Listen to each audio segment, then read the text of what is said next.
Sammy was visiting her grandmother during Halloween. When her grandmother went to get groceries for their Halloween dinner, Sammy started hearing strange noises from the attic. He got curious and wanted to find out what was making them, so he climbed there. He noticed that a big wooden box was glowing. He went to open it, but it was locked. Luckily, his grandmother was a bit forgetful, so she left some clues around the room. Can you help Sammy figure out the digit passcode?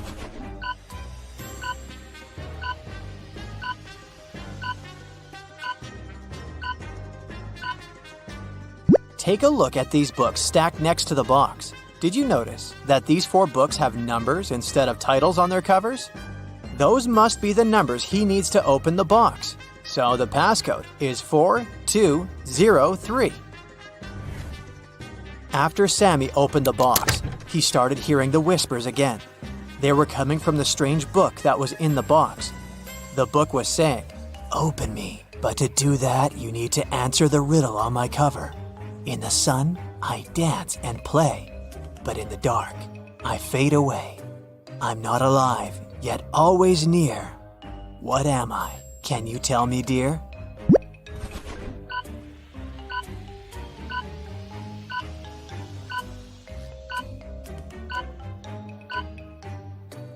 The answer is a shadow. As soon as Sammy opened the book, it magically teleported him to a dark forest. He started panicking and running around frantically. That's when he spotted an owl sitting on a branch. The owl said, "Lost friend, I can help you find your way out of this labyrinth of trees, but first, you have to hear my riddle. I'm not alive, but I can reflect your fear. Look into me, and I'll always be near. What am I must be crystal clear." Do you know the answer?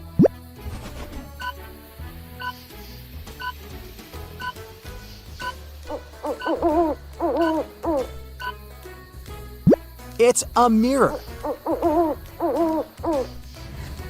The owl guided Sammy to a wizard's cottage. Then, Sammy explained his situation to the wizard and convinced him to help. There was only one spell that could send Sammy back to his world, and it was in a magic book that was stolen from an evil witch. So, the book was not revealing its secrets to the wizard. There was a riddle at the back of the spell book, and it said, "Speak what belongs to you, but is used more by the others, and I shall reveal my secrets." Do you know what that is?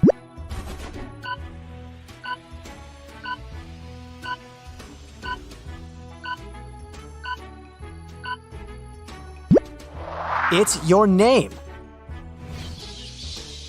The Monster Hunters Agency was suspicious that a witch had crossed into our world from the supernatural realm. After following the magic trail the witch left behind, they got suspicious of 3 people. So they placed hidden cameras in their rooms and started observing them sleeping to figure out who the witch was. Can you help them?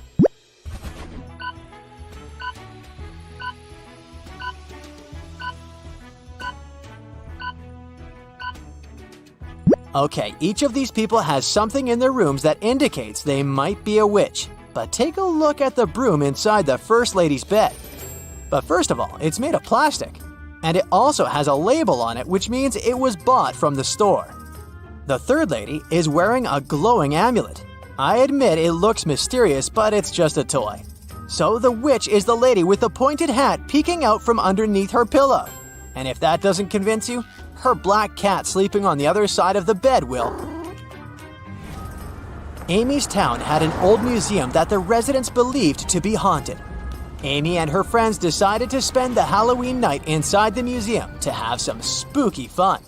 When the clock struck midnight, all the portraits hanging on the museum walls came to life. Then a portrait of a lady started screaming for some help. She told Amy that the former employees dared to make a fake version of her portrait, and she wanted Amy to destroy it. But once Amy saw the fake portrait, she spotted 3 differences from the original and assured the lady that it couldn't hold a candle to the original.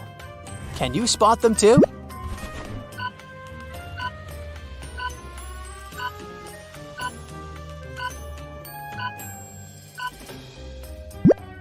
The pendant on the lady's neck, her lipstick color, and the ribbon on her hair are different from the original painting.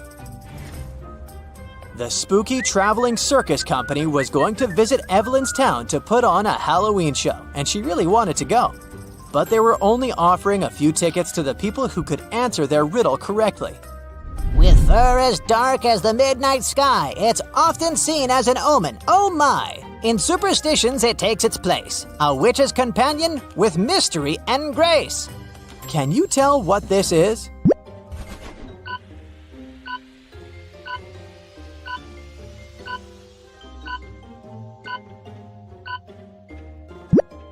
The answer is a black cat. The circus company required all the audience members to come to the show dressed in costumes. So Evelyn headed to the shopping mall to get herself a costume. She found 3 options to choose from: a witch costume, a mermaid costume, and a Victorian-era vampire costume. Which one should she pick?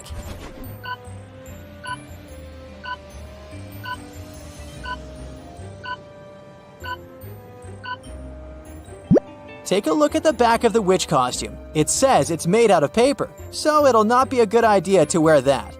And the mermaid costume is all teared up at the back. So she should choose the Victorian-era vampire costume. It may look bloody, but it sure fits the theme. It was finally Halloween, aka the day of the show.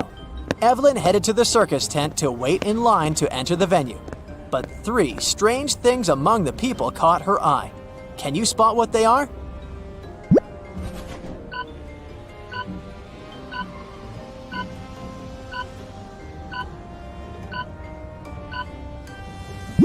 Look at this guy waiting in the line. His feet are not touching the ground. He's floating. Evelyn also saw her friend Edward waiting in line. As they started waiting together, she learned that Edward's ticket was from the first row, and they wouldn't be sitting next to each other. When the circus manager overheard them talking, he suggested that he might be able to change Evelyn's seat. Then he brought 3 chests, put the new ticket into one, and told Evelyn to follow it. If she was able to tell which chest the ticket was in by the end, he would give it to her. So, watch the manager move the chests and help Evelyn win the ticket.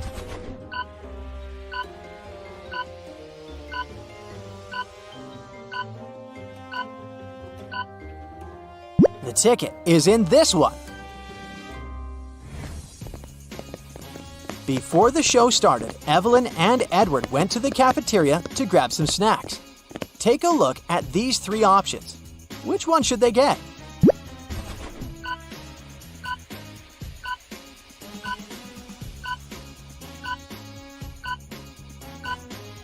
Take a look at the date that's written on the potato chips package. According to it, the chips expired in 1980, so that's a pass. And take a look at the small note below the ice cream. It says it's earwax flavored. Nobody wants to taste that, so they should pick the popcorn. The gooey thing on top of it is just caramel sauce. The show finally began. The first performer was a magician, and his first trick, he teleported from the right side of the stage to the left side. But Evelyn saw right through his illusion and figured out how he did it immediately. Can you?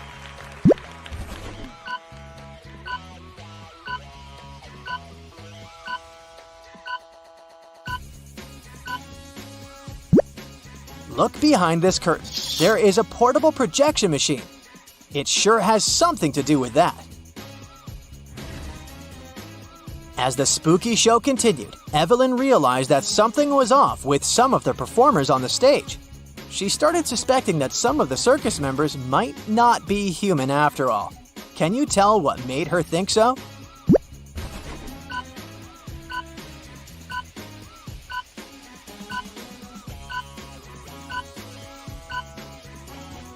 Take a look at the singer first. She has gills at the sides of her neck. Secondly, did you notice the yellow, long, sharp nails of the juggler? And lastly, the rope walker has a tail at the back. Once the show was finally over, the circus manager came to the stage and said, Ladies and gentlemen, we've been lying to you. You see, we're actually creatures of the underworld, and we came here to steal your souls. All the exits in our tent are magically sealed, so you can't escape. Only those who know our riddle correctly will be freed. I have a mouth, but I can't speak. I run, but I can't walk. What am I? Can you help everyone escape?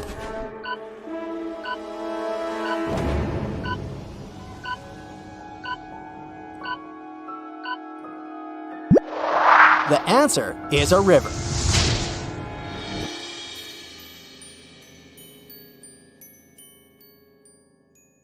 You wake up in a room with no windows or doors. The ceiling is extremely high, and the only way out is a closed hatch at the very top. Suddenly, the room starts filling with water. You've checked everywhere. There's no way to turn it off. You know that help is on the way, but they won't be here for at least 5 minutes. You're pretty sure the entire room will be flooded in 2. You definitely can't hold your breath for that long. You look around and find 3 objects: a straw, some rope, and a bucket. Only one of them can actually save you in this situation. Which one should you choose, and how's it going to help?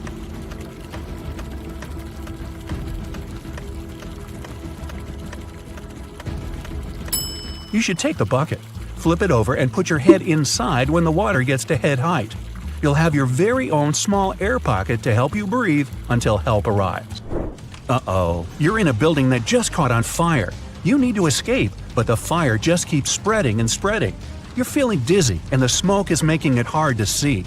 And the heat, it's insane. Suddenly, you see 3 paths that lead outside, but it's not going to be so simple. There's no fire near the first exit, but it's on the opposite side of the burning room. The second exit is right in front of you, but the upper part is completely covered in flames.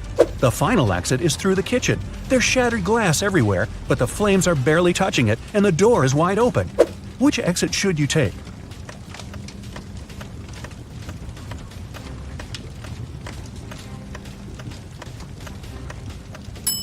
Even though the first exit isn't on fire, an indoor blaze is totally unpredictable. Flames can pop up out of nowhere. Going through a kitchen is never a good idea in a fire. There might be exposed gas lines in there. Your best bet is to go for the closest path and crawl your way to safety. Well, you're stranded in the middle of a desert and are in desperate need of water. You crawl along, trying to find any source to hydrate yourself. As nighttime rolls around, the wind gets stronger and it starts to get cold. You sit down next to a tree. How are you going to find water in the middle of a desert?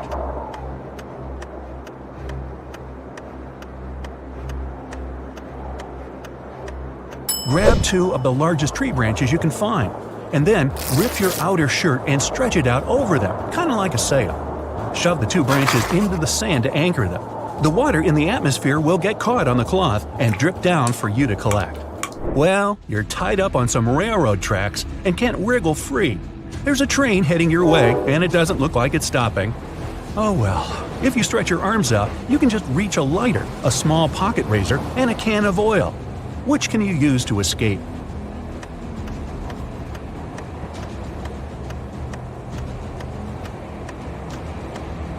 Pour the oil on the ropes holding you down. It'll act as a lubricant, and you'll be able to wriggle free. Taylor finished another awesome ice fishing session. He packed up his gear and walked back home with his dinner. Halfway back to the car, he realized he was being followed by a hungry cougar. It started chasing him. Taylor was so close to his car, but the cougar was gaining on him. What should he do?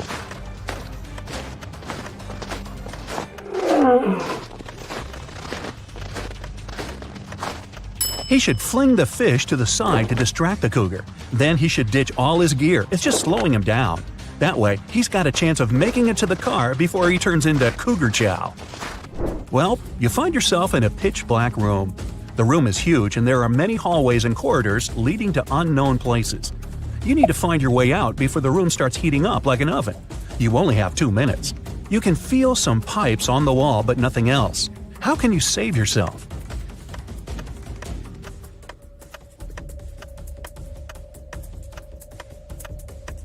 When the pipes start heating up, they'll probably turn red. It'll already be super hot by then, but you'll have just enough time to figure out the layout of the room and find a way to escape.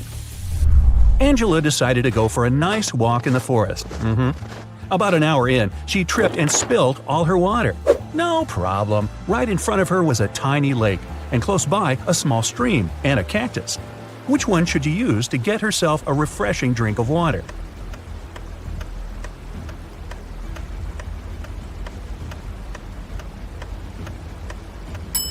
She should head for the stream. That lake isn't moving. That means it probably has bacteria living in it. And a single cactus won't have enough water to quench your thirst. Even though the stream is pretty small, moving water is almost always the safest option. What are those things? Oh, paw prints! Those are bear tracks heading to the forest, a wolf print coming out of the forest, and some elk prints heading toward a lake. Well, what's the best place to go if you're not into the whole being eaten thing? Think fast!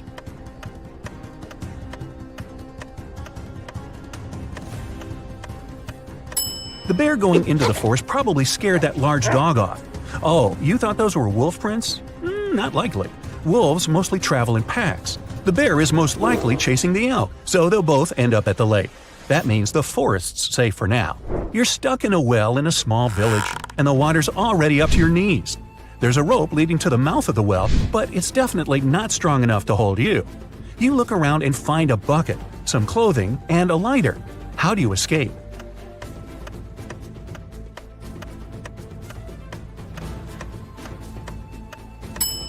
Shove the clothes in the bucket, tie the bucket to the rope, and light the clothes on fire. Then quickly hoist the bucket up. Chances are, in such a small village, someone will see the smoke and run over to help you. Kate finished her morning hike and decided it was time to go home. She saw a vintage Jeep parked by the hiking path. While she was admiring it, a huge grizzly appeared in front of her. The bear didn't seem that interested in her, for now, but that could change any second. There was a large screwdriver on the floor by the Jeep. What can she do to make sure the bear won't be interested in her?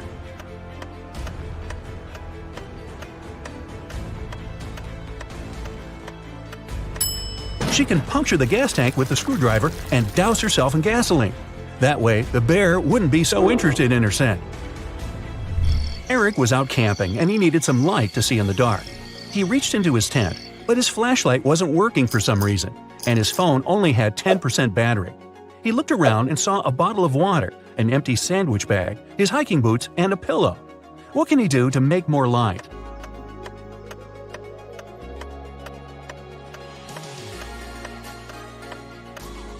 He can take his phone and put it right next to the water bottle.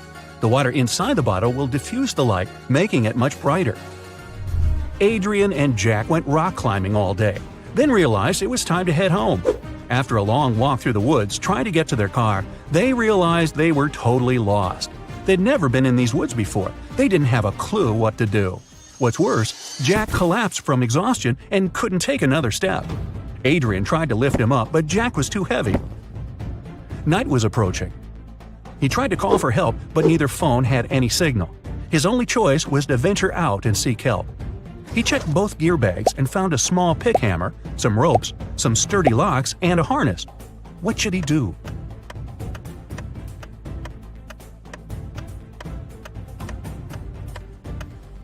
Adrian should put on the harness and tie all the ropes together to make one huge long one. Then he should tie one end to Jack and one end to his harness.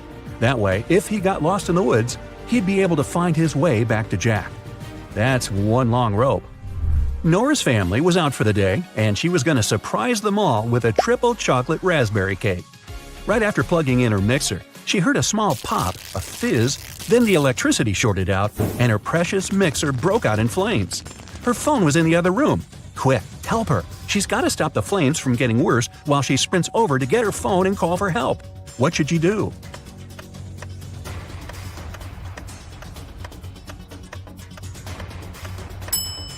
She could take some flour and dump it all over the mixer.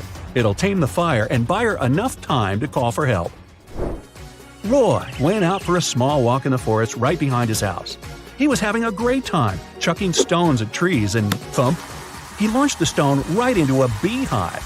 A swarm of bees flew out and started chasing him. His house was pretty far away by this point, and there were tons of bushes and shrubs in his way. There was a huge open field in front of him with a deep lake in the middle. Where should he go to escape the angry bees?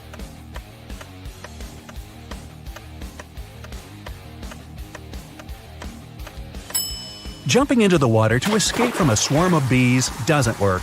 They'll just wait right above you and sting you when you resurface to breathe. The trick is to run as far away as you can. Head for the house and shut the door, Roy.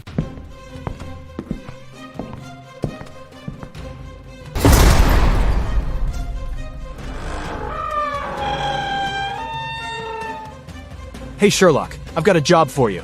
Are you ready to polish your analytical skills? Great. Here you go. Yeah. Once Lily, a real estate agent, was showing a luxurious apartment to a wealthy family. The family liked everything about the apartment, but for one thing. The place had huge floor-to-ceiling windows, and they were worried someone could accidentally break the glass and fall out. Lily really wanted to sell that expensive apartment. That's why she decided to prove that the glass was unbreakable. She ran up to the window and hit it at full speed. The glass indeed didn't break, but Lily fell out of the window and was rushed to a hospital. How could it happen?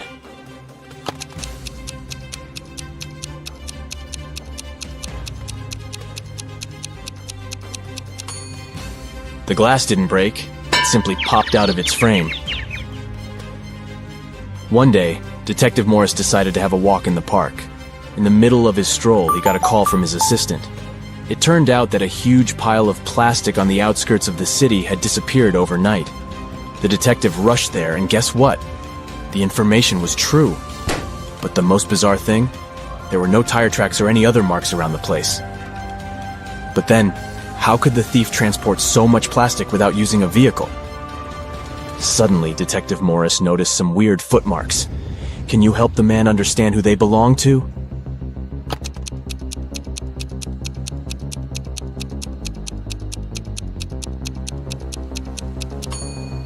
Those are definitely not human footprints. They might belong to an animal or some other creature. The case is getting weirder by the minute. Detective Morris was wandering around the city for hours looking for clues. Soon his assistant informed him about the disappearance of yet another pile of plastic. At the crime scene, the detective found the same footmarks. The expert he had asked to examine the photos and samples replied that the footprints didn't match any other in her extensive database. She even suggested that they could belong to an alien. But why would aliens need our plastic? Morris decided to prevent the next crime. He went to the outskirts of the city again and spotted 2 piles of garbage. Look at them attentively. Which one might aliens want to steal?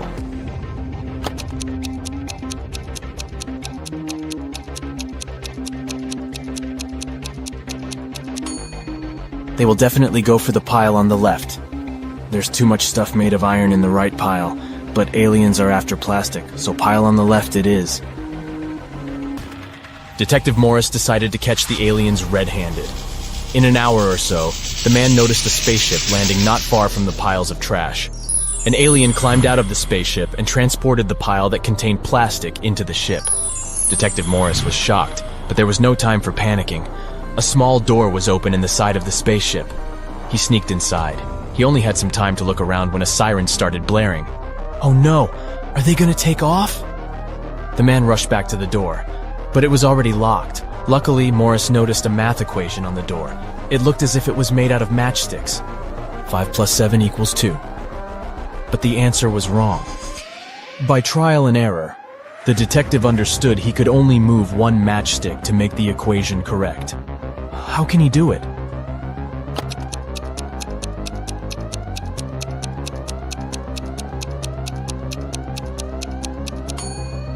Detective Morris moved this matchstick and got 9 - 7 = 2. The door opened, and the man ran for his life. But the main question remained unanswered. Why did aliens need our plastic? Write your ideas in the comments below. Now look at these animals on the screen. A cat, a camel, a cheetah, a chicken, a crocodile, and a pig. Which animal doesn't belong here?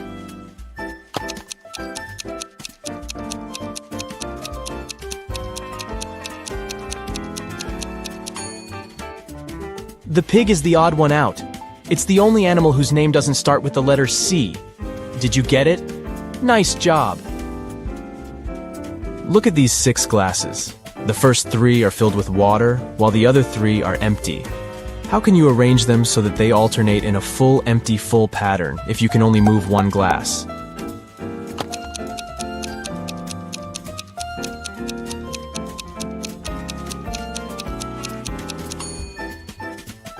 Pick up the second glass and pour the water into the 5th one. Here you go. Now you have 7 guests at your birthday party, and your task is to figure out how to divide your very round birthday cake. into 8 equal pieces by making only 3 cuts.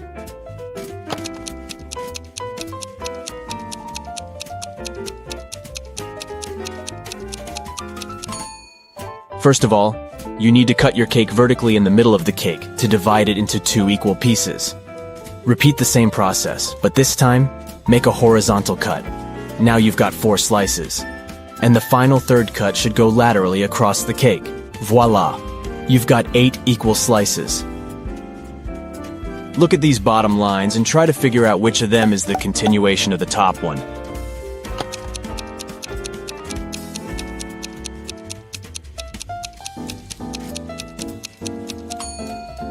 It's this line on the left, see? You've been kidnapped by an insane scientist who's going to test his new protective cream on you. After covering you with this lotion, which you absolutely don't trust, he offers you to choose one of the 3 containers he'll then throw you in. One of the containers is filled with radioactive waste. In the second container, there is an acid that can eat even through metal. And the third one is filled with lava from the largest volcano on Earth that erupted a year ago. Which container should you choose?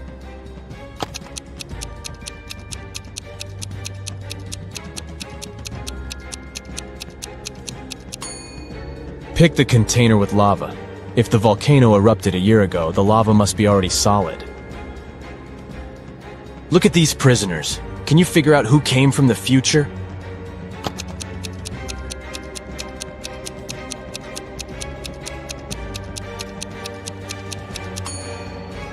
It's the guy in the middle. Unlike the other 2 men who are dressed like people were in the past, he's wearing modern clothes and cool sneakers. A terrible virus broke free from a laboratory, and now all animals and plants on Earth are mutating at a horrifying speed. Uh-oh. You've been trying to find the solution, but instead got trapped in the laboratory where it had all started. There are 3 doors you can escape through, but behind the first one, there is a bunch of aggressive flesh-eating cacti. The second door hides hundreds of venomous bees, and the third door prevents an attack of fire-spitting dragon-like monsters. Which door can lead you to freedom?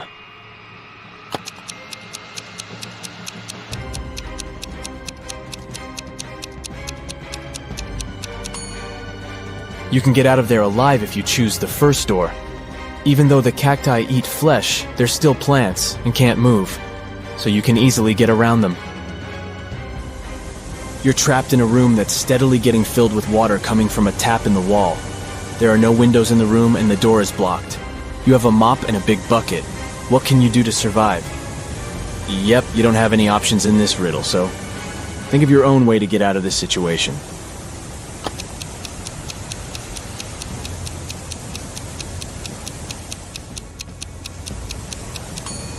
Your chances to stay alive are much higher than you might think. Just turn off the tap. Nathan came to visit his friend Zachary, who worked in a museum. Look what I've got. A priceless manuscript that was written more than 1,000 years ago. Zachary looked through the manuscript and realized his friend had been fooled. Does anything in this text strike you as strange? King Alfred V ruled the country from 1290 to 1320 before Common Era.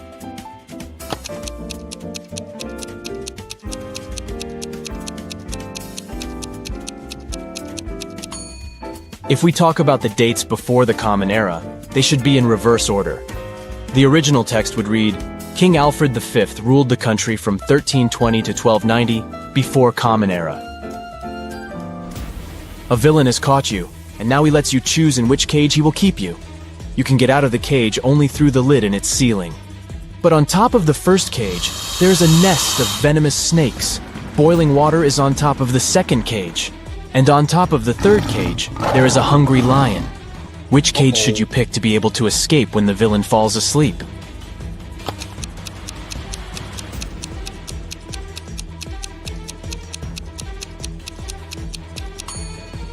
Choose the second cage because the water will eventually evaporate, and you'll get out of the cage without problems.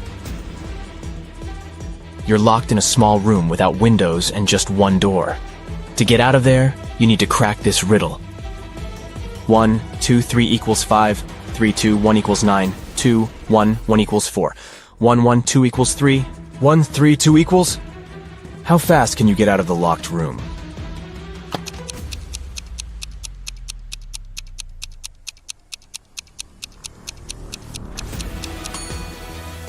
The answer lies in the addition of the second and third digits, and the multiplication of the sum by the first digit. Let's take the first equation. 1, 2, 3 equals 5. 2 plus 3 equals 5. 1 times 5 is 5. Let's make sure. 3, 2, 1 equals 9. 2 plus 1 equals 3. 3 times 3 is 9. Then the answer we need is again 5. 3 plus 2 equals 5. 1 times 5 is 5. Now, let's check if you can think outside the box. A few Rebus puzzles will do the job. Try to figure out this one. Way. Progress.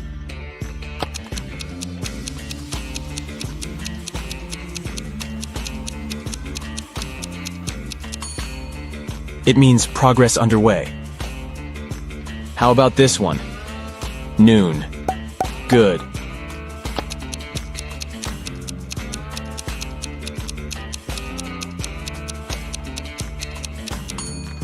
It's good afternoon.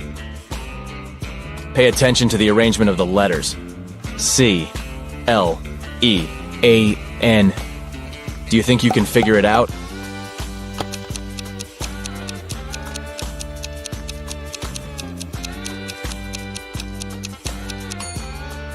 It means clean up. What word or phrase can you see here? Give, give, give, give.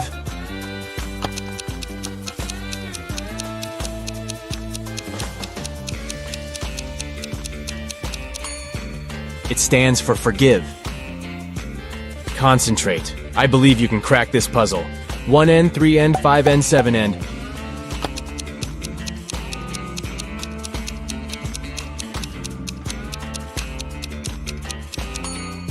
This Rebus hides odds and ends. Try to figure out this one. Stay 4NCE.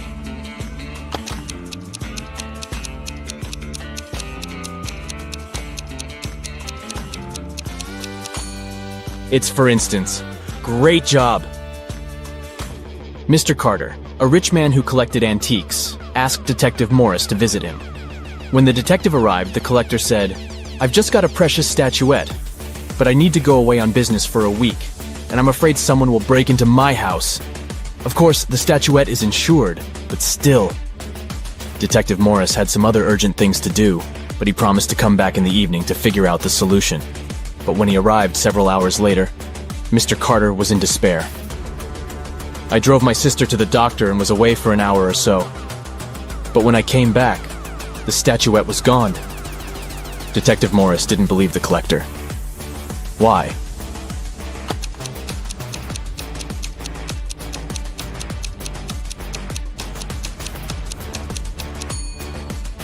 When he left the house in the afternoon, he noticed an apple lying in front of the left part of the gate. It's still there. But for a car to drive through, both parts of the gate have to be open. This means that Mr. Carter lied about leaving his home by car. Several gold bullion bars were stolen from a bank. The police had a few suspects. But when they arrived at the main suspect's house, they realized they had forgotten to bring a warrant. The man told them he wasn't going to allow them to search his house. "Come back with the warrant and we'll talk." An hour later, the police officers came back with the needed documents. They thoroughly searched the house and the garden, but didn't find the gold. Suddenly, one of the officers exclaimed, "I know where he hid the gold. Have you figured it out too?"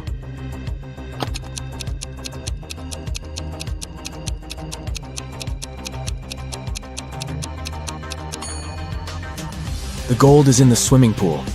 When the police visited the man for the first time, the level of water in it was much lower. A very famous painting disappeared from the museum. Later, the police managed to find it. But there was a problem. They found not one, but 3 paintings. Only one of them is original. The others are just copies. Can you help the police figure out which the original painting is?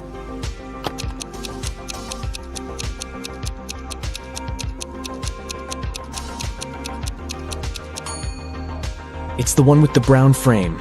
Take a look. All frames in the museum are made in the same style.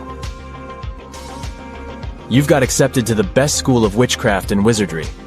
One of the classes you have to attend is about transforming into animals. There are 3 professors who teach this class.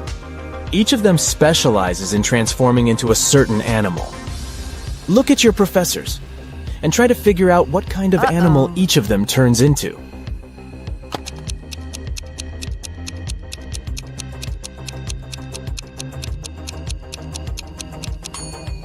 Have you noticed that the first professor has a forked tongue?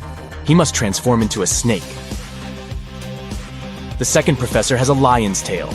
It must be the animal she transforms into. And the third professor has bear claws. He must turn into a grizzly bear. Molly invites her best friends over for dinner. Rose, Bianca, Tom, and Stan. Everything goes great. But in the middle of the night, Molly notices that one of her books is missing. This item is very special. Molly hides all her cash in this book, and she has never told anyone about it. Molly questions her friends, but each swears to have nothing to do with the theft. Can you help Molly spot the thief?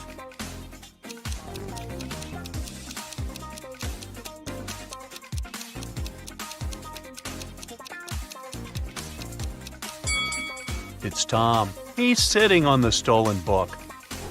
Detective Tina has received multiple cyber fraud reports this week. People complain that all the money went missing from their bank accounts. Detective Tina heads out to investigate this case. She meets with 3 robbed witnesses and asks them to show her their phones. She expects to find some kind of bug or an app. What do they have in common?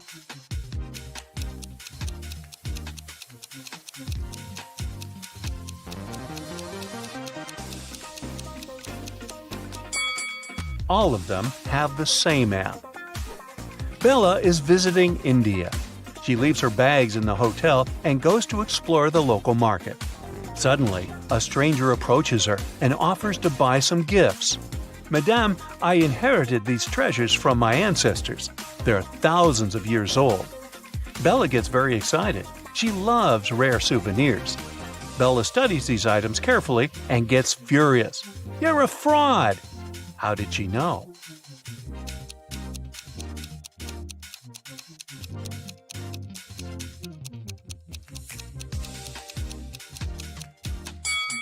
Take a look at this statue. He's wearing headphones. This golden dish has an engraving, made in 2002, so it can't be thousands of years old either. And now, take a closer look at the necklace. It consists of US 1-cent coins. Back then, no one knew what they looked like. Chelsea is riding a scooter in her favorite park. Suddenly, someone throws an apple at her back and she falls.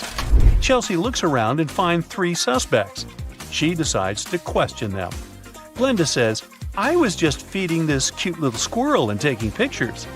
Brittany says, "I just sunbathed on the grass and read a book. I didn't even look your way." And Sergey says, "I filmed a podcast for my followers, so I didn't look around. Maybe the apple just fell from this tree by accident." One of them is guilty. Can you guess who?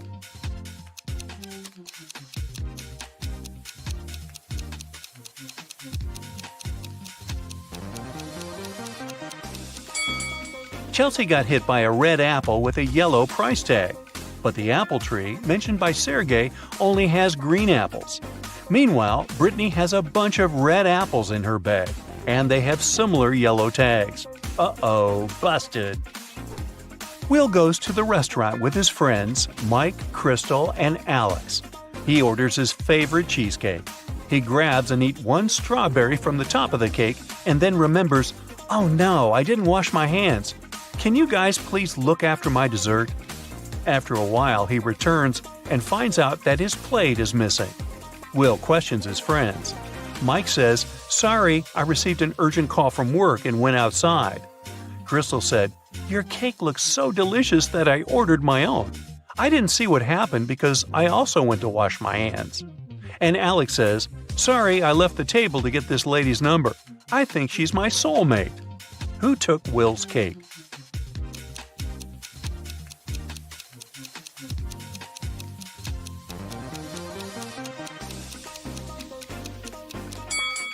Take a look at Crystal's plate. The very same strawberry that Will took from his cake is missing. So it's probably his dessert and Crystal is a liar. Someone drew a pentagram on the floor in the principal's office. Can you guess who tried to curse him?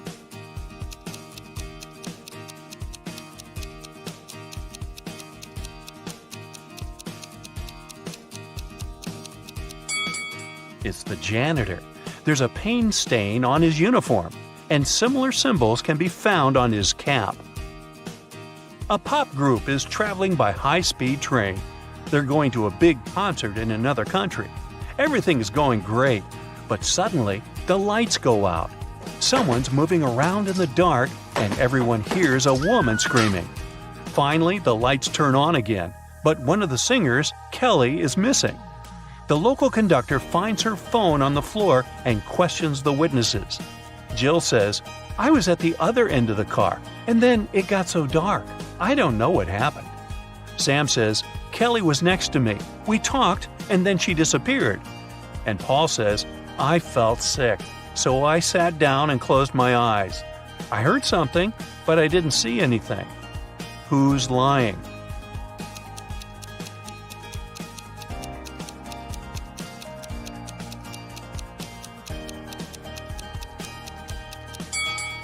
Jill. She said she was at the other end of the car. Then why is her hair clip lying at the crime scene? Can you find 10 differences between these two pictures?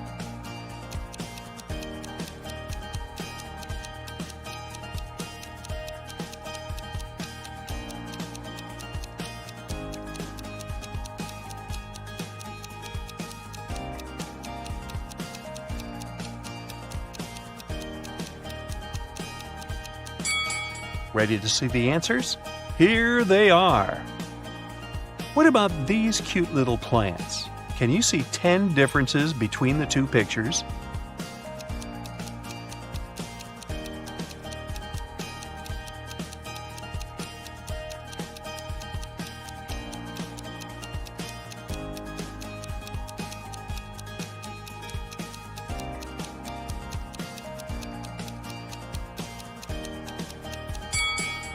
Time is up. I'll bet you failed to spot all 10. Here they are. What about these two images? Can you find 10 differences?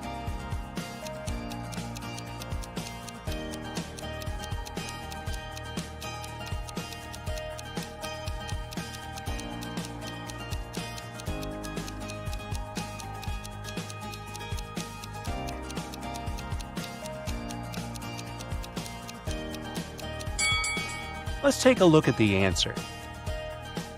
The police have long tracked Jake. They suspect him to be involved in diamond smuggling, but they don't have any evidence. They decide to thoroughly check his luggage. Jake comes to the airport with a small briefcase. What's suspicious about it?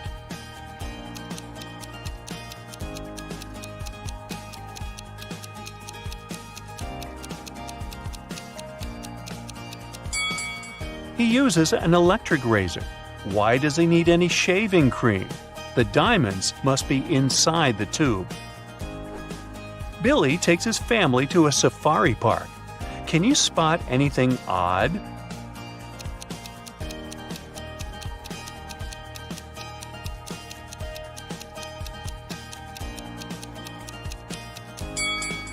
Giraffes don't have horns, and lions don't wear glasses. What about this picture? Can you see what's wrong here?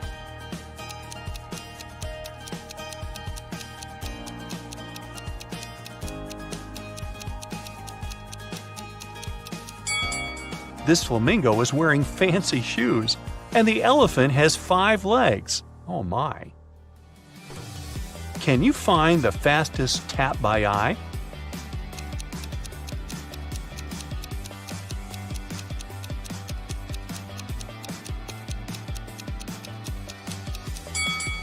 The second one. Let's make the task a little harder. Here's a new set of taps. Can you guess the fastest?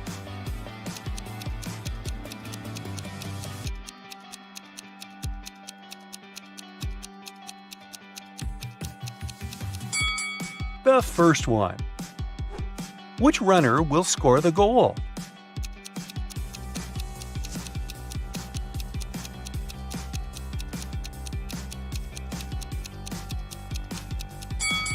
Only the third runner can make it to the final point.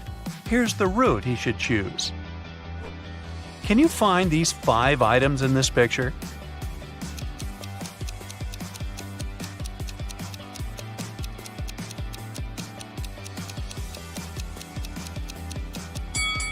Here they are. What about this huge pile of things? Can you dig out these 5 items?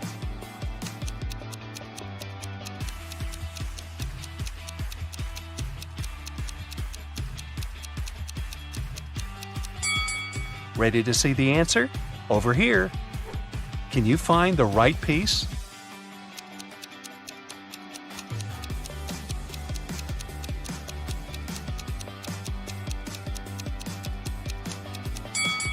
Only the second one fits perfectly. Rob's wife decides to prank him and changes a 6-number password on their safe. She leaves a clue so that Rob could crack the code. Can you help him?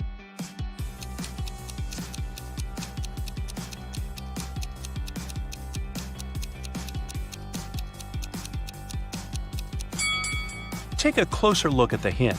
There's an alphabet with 4 marked letters, but we know that the password consists of 6 numbers. To crack the code, we need to count each letter's position in the alphabet. A implies 1, E 5, J 10, and M 13. So the final code is 151013. Tilda is cooking a love potion. She found a recipe in an old spell book. But unfortunately, the last 3 ingredients are encoded. Here's a hint to crack the first one. I can sometimes be a stick, but I don't come from a tree. I can be spread on your toast. I'm a product that's dairy. Any idea what it could be?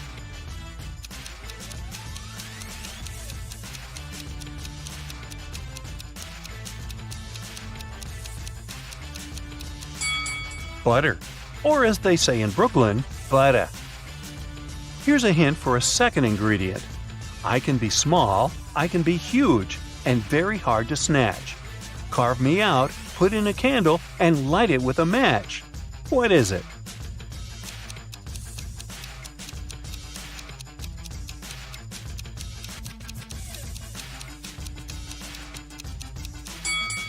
It's a pumpkin. Hey, even I got that one. And now let's try to decode the last ingredient. This thing comes as a small grain, but it's neither rice nor sand.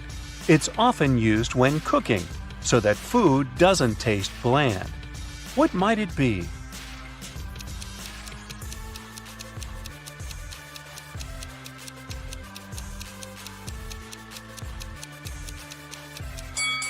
The last ingredient for Tilda's love potion is NaCl.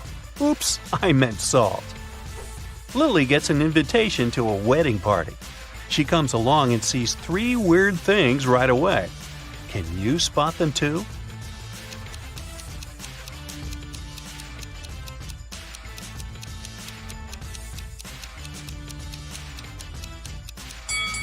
Take a closer look at the bride. There's a zombie hiding under her skirt. Also, there's planet Earth in the sky instead of the moon. And the clock is going counterclockwise. Well, that's all goofed up. Molly is chilling in her bathroom after a long working day. But can you see anything odd here?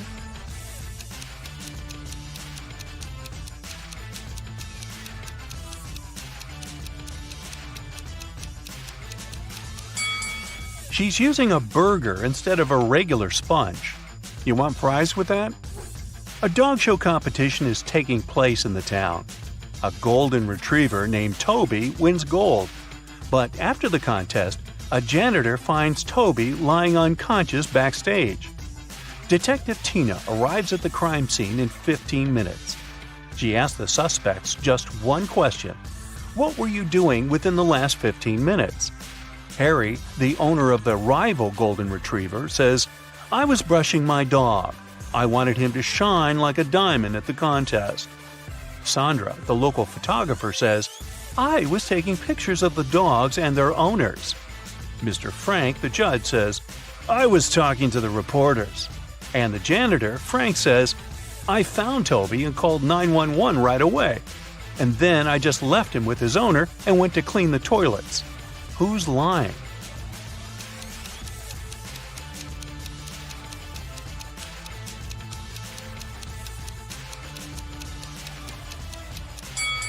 Harry. Why would he need to prepare his dog's hair? The contest is over.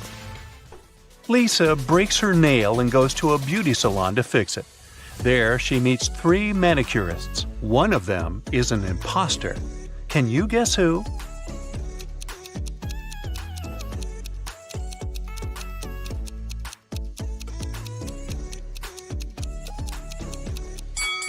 It's the third lady.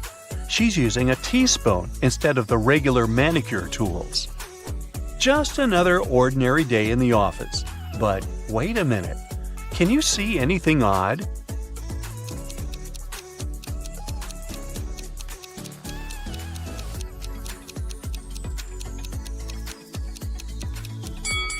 The lamp doesn't have an electric cord. What about this picture? Anything weird?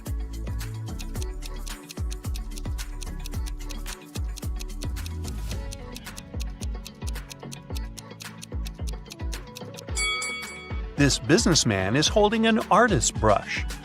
Kyle is a policeman. He enters the local public laundromat after work. There, he sees a crying woman. She yells, "Officer, please help me. Someone stole my clothes. It was my favorite suit."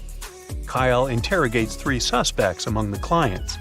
Lisa says, "I spent the last 30 minutes here, but I always watch movies on my tablet while waiting, so I didn't look around." Ryan says, "I just arrived here to wash my own bed sheets. You can check my bags if you don't believe me." And finally, Nina says, "I had a video call with my boyfriend while I was waiting for my laundry to dry. I didn't have the chance to look around." Who's lying?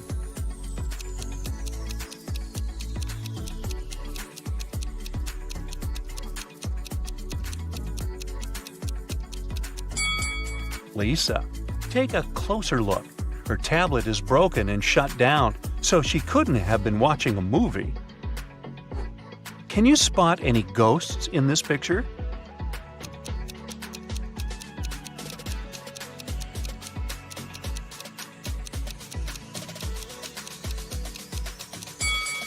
How about over here? What about this area? Can you spot any ghosts?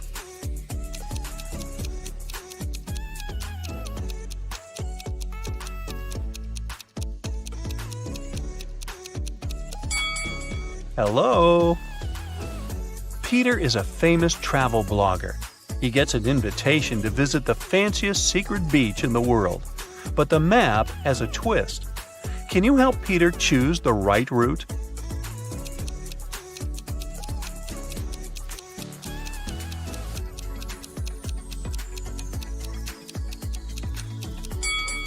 Only option B will bring him to the final destination. You're a treasure hunter, okay? Today, you'll find yourself on an island. There, you'll need to crack twisted riddles, figure out the main mystery, and find the treasure. In the end, you'll calculate your points. Your old friend gave you a map of a small island for your birthday. He told you there were pirate treasures hidden in that place. Of course, you want to find them. You have a flare, a bottle of water, a compass, a flashlight, a phone, and a shovel. You sail to the island's southern coast and go into the jungle. Here, you see 3 roads with signposts. The first sign shows a bear, a lion is painted on the second one, and a pirate flag is installed in front of the third road.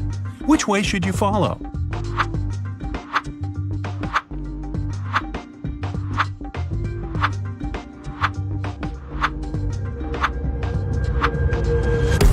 It's the 21st century now. The pilots have long been gone. Now there are no people on this island. It seems the flag indicates the route the pirates took when they went to hide their treasures. A lion and a bear may indeed live here, so you opt for the pirates' trail. You make your way through the dense jungle, leaving marks on trees not to get lost. Then you notice a small hut. You go inside and see a big chest with a rusty lock. Inspect the room. Is there anything here that can help you open the chest? There's a tire iron in the corner behind the broken chair. The lock seems weak, so you can easily tear it off. You open the chest and see nothing but an old map of the island. There are 3 marked points with treasure on the map. You leave the hut and follow the route to the first place.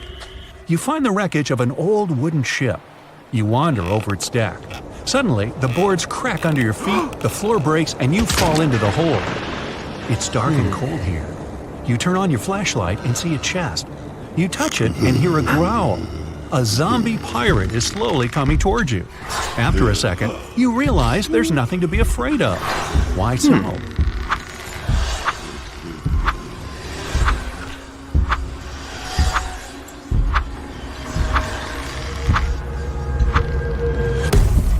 The pirate isn't real. It's a hologram.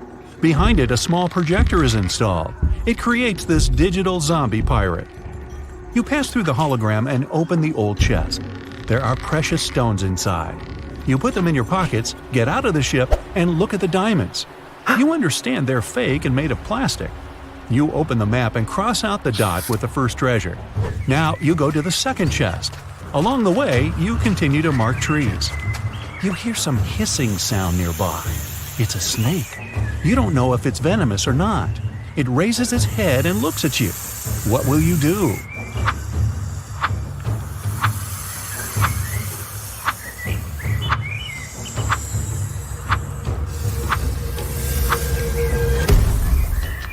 Find a long stick and point it at the snake so that the reptile attacks it.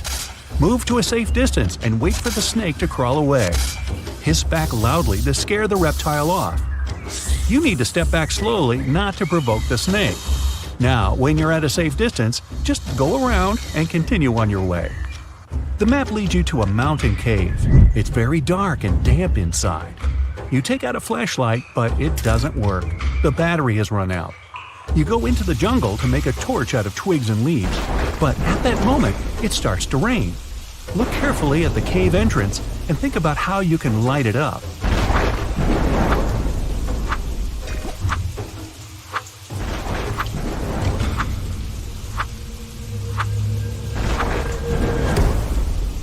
The solution is in your pocket. Send the flare into the cave. The dark place gets illuminated by the red light, and you can see a chest inside. The chest is huge, but unfortunately light. Inside, you find 1 gold coin. It seems real, but where is the rest of the treasure? At this moment, the red light goes out, and you hear the flapping of wings. You look up and see hundreds of eyes glittering in the darkness. Bats. They scream and fly in your direction.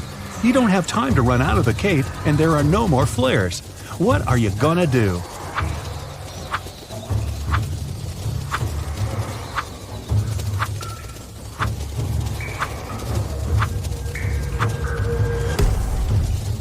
Hide in the chest. There's lots of space. You jump in and close the lid. Bats fly past you and beat their wings against the chest. There is a crashing sound. You can feel the ground trembling beneath you. Then there's silence. You get out of the chest, go to the exit, and find that it's blocked by large stones. Fortunately, your phone is still working and can catch a signal. You call the rescuers and give them the coordinates of the island. That's not enough. The island is rather big, and the rescuers need the exact location. What will you tell them?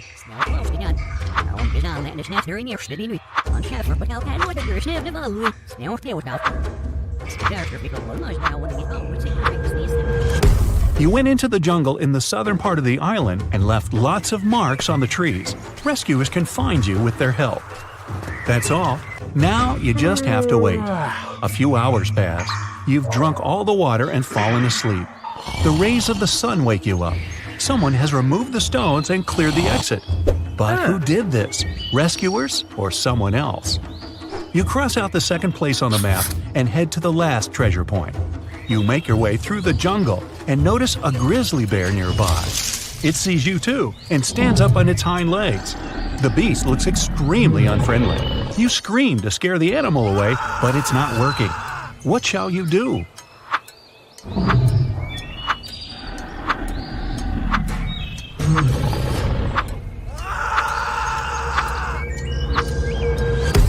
Run as fast as possible because bears are big and clumsy.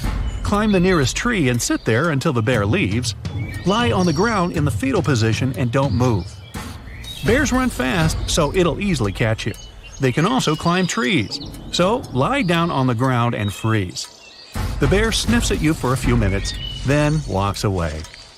According to the map, you have already come to the place where the third treasure is, but there's nothing around. It must be hidden underground. Natural diamonds might be here, gold might be hidden over there, and pearls can be right there. Where should you dig?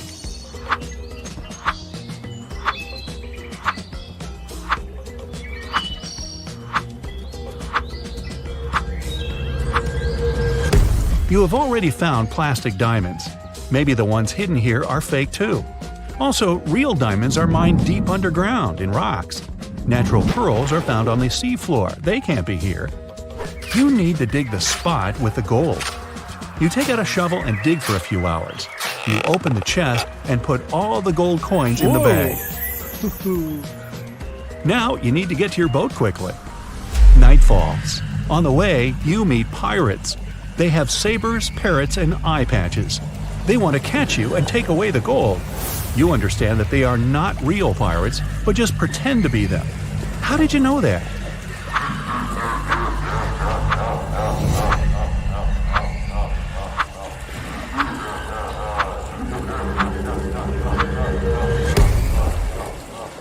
The first pirate has a watch on his wrist.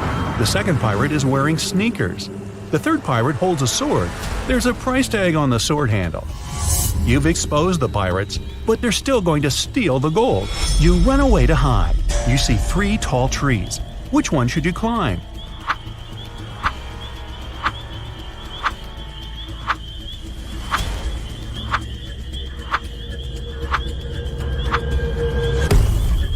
There's a venomous snake hidden among the leaves of the first tree. When you look at the second tree, you notice a broken branch. You climb the third tree and wait for the fake pirates to pass by. Why is everything fake here? What's happening? At that moment, you hear someone calling your name. You look down and see a zombie pirate climbing a tree. You think it's another hologram, but the pirate grabs your foot with his cold, bony hand. You scream, and the pirate disappears. Did you see a hallucination? Was it a dream or reality? How do you find out?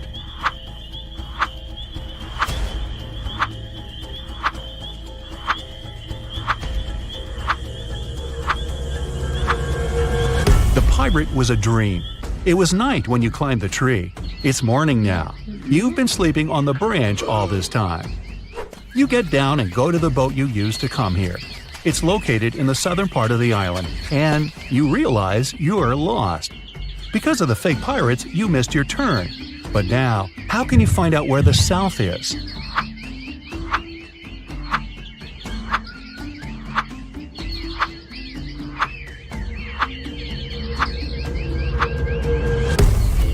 You need to look at the sun. It sets in the west, so you can figure out where the south is.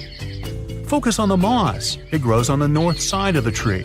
That means the opposite side is south. What shall you choose? Or is there an easier option?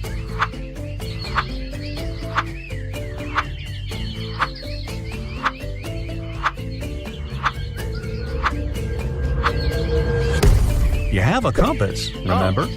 You go to the south and come to the shore, but you don't see any boat. You look around the area and realize that someone has dragged the boat into the jungle. How did you know that?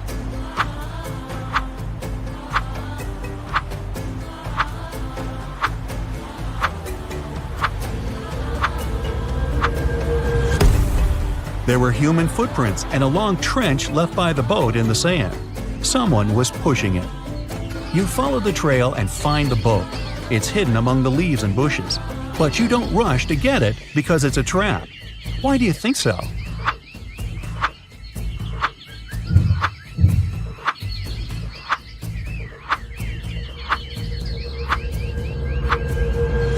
Behind the trees, you see people's silhouettes. A hand sticks out of the bushes next to the boat. You need to get out of here as soon as possible. You turn around and hear, "Surprise!" These are your friends. They made this quest for your birthday as a present. The whole island is one big theme park dedicated to the pirate's life. All the pirates are actors, and the treasure and the sunken ship are just scenery. The snake wasn't venomous, and the bear was tame and wasn't going to charge at all. There are no real treasures. You get upset, but feel happy at the same time because you've been through a real adventure. Now it's time to see the score and find out how well you've done. 0 to 4 points. It seems you're not used to walking in the wild jungle looking for treasures. 5 to 8 points. You love adventure, but don't act like a professional. You need to train your attention and logic more. 9 to 12 points. Jungle, wild animals, a treasure map. For someone, it's a challenge, but for you, it's fun. 13 to 15 points. You're a real explorer and treasure hunter. You can easily navigate in foreign lands and cope with any problems. Becky attended her high school reunion last weekend. Hello. All of her friends seemed to be doing really well in life. Connor showed up wearing clothes from expensive brands. Hello. Matilda had not just one, but 2 of the latest smartphones. Oh. Tom showed up in a fancy sports car, and Beth was wearing a luxurious watch on her wrist. Take a good look at Becky's friends. Can you tell who is really rich?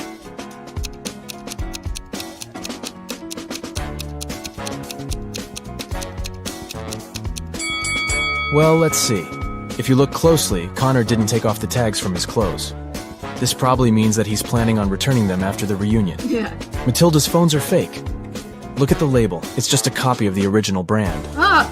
And Beth's watch is way bigger than her wrist, which means that the watch is not really hers. So, Tom is probably the richest person at the reunion. Oh, yeah. Amy's favorite band is in town, and she really wants to go to their concert.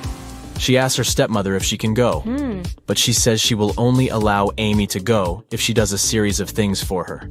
Oh. The first thing the stepmother asks is for Amy to bring her some water in a colander. To get this right, Amy needs to think outside the box. Okay. Can you help Amy figure out how she can do that?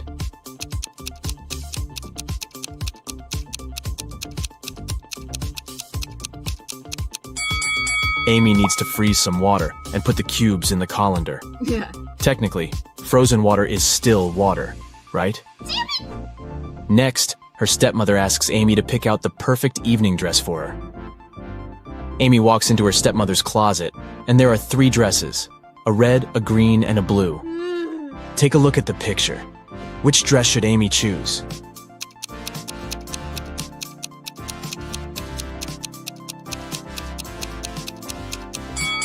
If you look closely, the button on the blue dress is about to come off. The green dress has a big paint stain on it, so Amy should pick the red dress. Yes. Before Amy can take the dress to her stepmother, the woman enters the room. She sees the stain on the dress and starts to shout at Amy, "How could you do this to my dress?" But Amy says she didn't do anything wrong, and that the paint was already there when she walked into the closet. Yes. The stepmother asks Amy to find the culprit. Oh. If she could figure out who had stained her dress, then Amy could go to the concert. Okay. The 3 main suspects are Amy's stepsisters, Ella, Bella, and Gabriella. What? They don't like Amy, so it's likely that one of them splashed paint on their mother's dress in order to frame her. When the stepsisters are out of the house, Amy sneaks into their bedroom to try to find the culprit. Take a look at the room. The first bed belongs to Ella, the second belongs to Bella, and the third bed belongs to Gabriella. Can you tell who did it?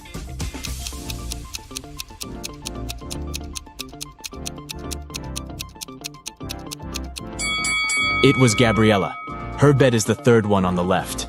And if you look closely, it has a bucket of paint under it.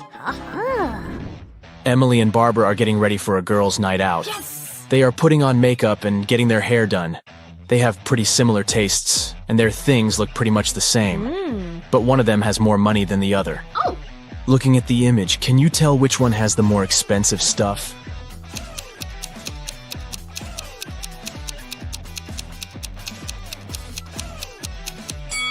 Take a look at Barbara. Her dress kind of gives it away since it's obviously a knockoff. So Emily is the one with the more expensive stuff. Harry decided to backpack around the world on his own. Yeah. On the plane, he sat next to a girl.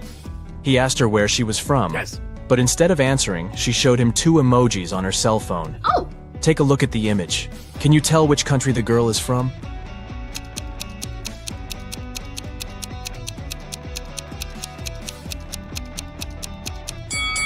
Let's see. That's an iron and a piece of land. I guess she's from Ireland?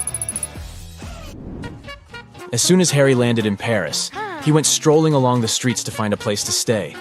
He found a cute little hotel and decided to go inside. Big mistake. Why?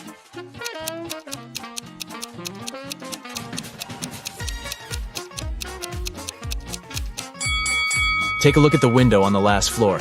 It looks like there's a ghost. Yikes. I'd look for another place to stay if I were him. After he found a better hotel to stay in, he decided to get lunch. He ordered the classic French onion soup. But when his dish came, it was filled with cockroaches. He called the restaurant's manager to tell them about the incident.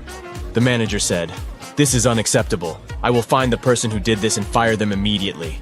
There were 3 suspects. The cook said that he had prepared the soup as usual. It was okay when he passed it to the waiter. The waiter said that he hadn't touched the soup. He just served it to Harry and hurried to take the order from another table. The manager also questioned the cleaner, who said that he had spent the last hours cleaning the bathroom and had no idea what the fuss was about. Can you tell who is guilty?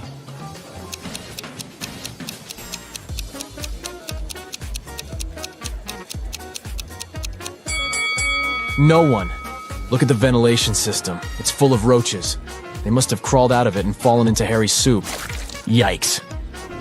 There are 3 passengers in the business class of an international flight that is headed towards Rome. Take a look at these 3 people. The first lady looks pretty well dressed. She's wearing a luxurious designer handbag and is texting on her expensive phone. Hello. The guy in the middle is working with stock charts on his laptop, and the third guy is enjoying a cup of coffee while reading an article in the Financial Times. Can you tell which one is the real billionaire?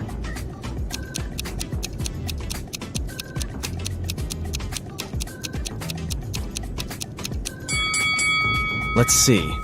The woman may look well dressed, but if you see the tag on her clothes, it says 100% polyester. It's unlikely that a billionaire would wear something like this. The guy working with stock charts is wearing old, ripped shoes. I doubt that's a fashion choice, so he's probably not a billionaire. Oh. That leaves us the last guy. If you look closely, the article he is reading is about him. The title of the article is The World's Newest Billionaire. Oh, yeah. I guess we found our guy, huh? Detective Smith was called to investigate a burglary at the city's museum. Oh. A priceless diamond disappeared, and the thief left no trace behind. After analyzing the museum's security cameras, Detective Smith gathered 3 suspects: the security guard, the museum's curator, and a visitor. The security guard said he only left his post during lunchtime, and he could swear that the diamond still wasn't missing at that time. The museum curator spent the day guiding a tour of the museum for a foreign group. They came to see the diamond at the beginning of the tour, and it was still shining bright in its place. The visitor said he only popped in for a quick visit and didn't even pass through the Metzi aisle where the diamond was kept. After these 3 interviews, Detective Smith found the thief. Can you tell who it was?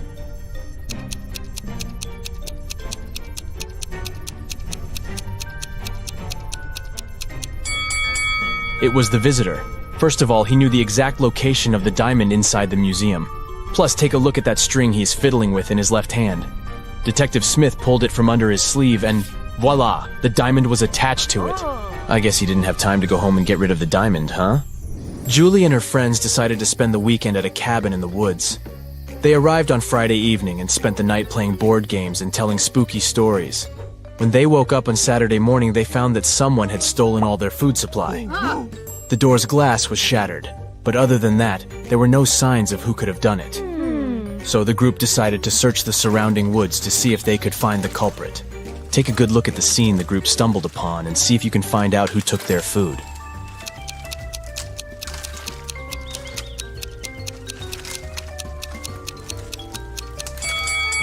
What's that at the left corner?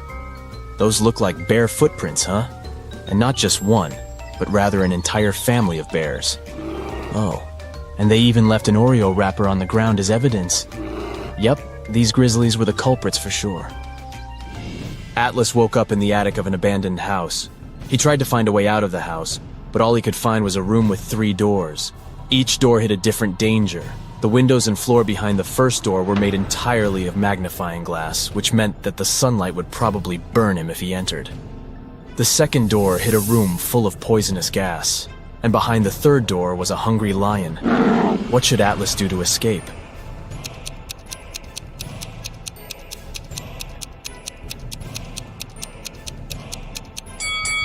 He should wait until it's nighttime and use the first door. Sydney told her mom that her gymnastics team would go to a sports camp for the weekend. She asked her mom to help her pack a bag for the trip. Her mother packed everything she thought her daughter would need. When Sydney came back from the weekend, she was telling her mother all about the trip. But somewhere during the conversation, she asked her mother why she hadn't packed a toothbrush. The mother immediately knew Sydney was lying about where she had really been that weekend. How?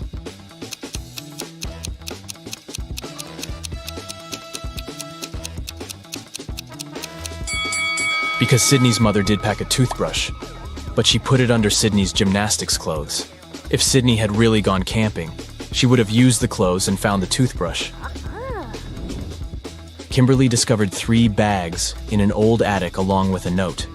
The note said that there were $1 million inside one of the bags. It also said that the 2 other bags were empty. She only had one chance to figure out which bag had the cash, and she could trust that one of the messages written on the bags was true. On the first bag, it said, "The cash is not here." On the second bag, it was written, "The cash is not here." The last bag read, "The cash is in the second bag." If you were Kimberly, which bag would you choose?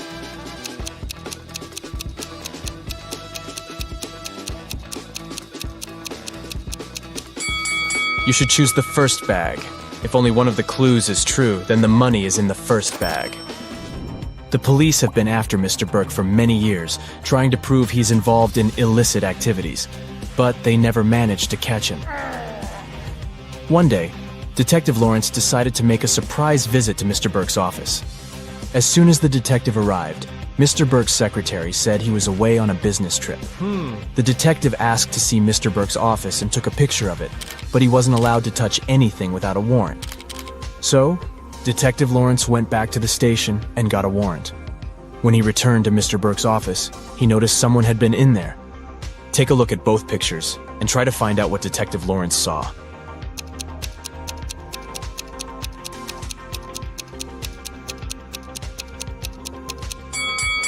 The desk lamp is tilted and the books are in different places. Someone definitely was in that room.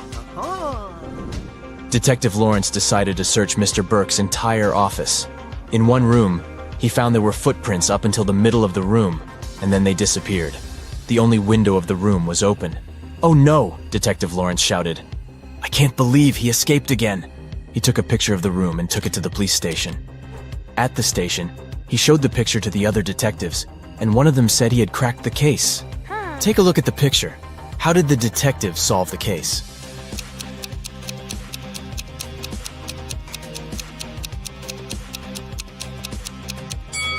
The detective understood that Mr. Burke was a shapeshifter.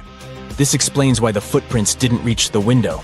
Plus, look at all the bird food on the floor. He probably shapeshifted into a bird and escaped. Detective James Anderson stopped the man who was leaving a clothing store. The sales assistant claims you've stolen some expensive gloves. "These are my gloves. I've had them for ages." But the detective immediately understood the man was lying. How?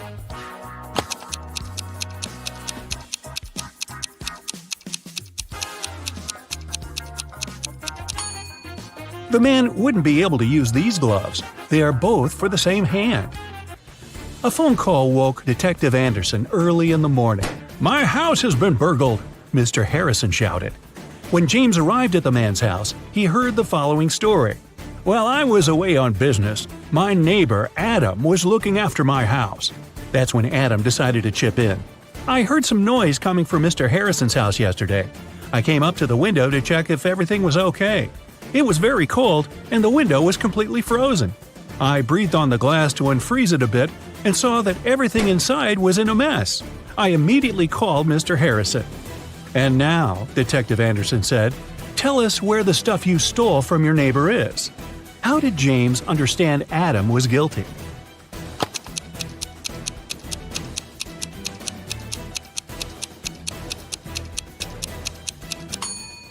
Windows freeze from the inside, not outside. A rich man's wife disappeared from the hotel where she was staying. Detective Anderson had to inform and question her husband. He found the man on his own island. "I've been here for the last 2 months. I asked my family and staff not to come and distract me. I'm writing a book. And over the past several weeks, I've been working from early morning to late evening. I haven't even left this cabin." Anderson immediately understood the man was lying. How?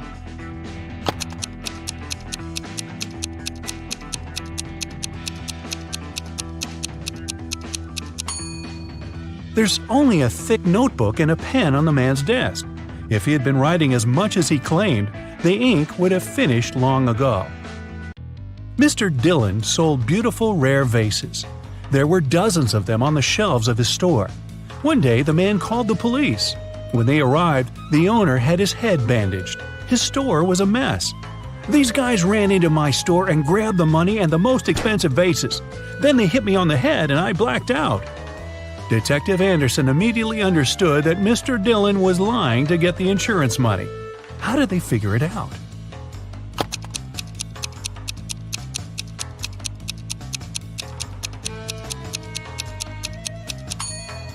Even though most of the vases are on the floor, they aren't even cracked.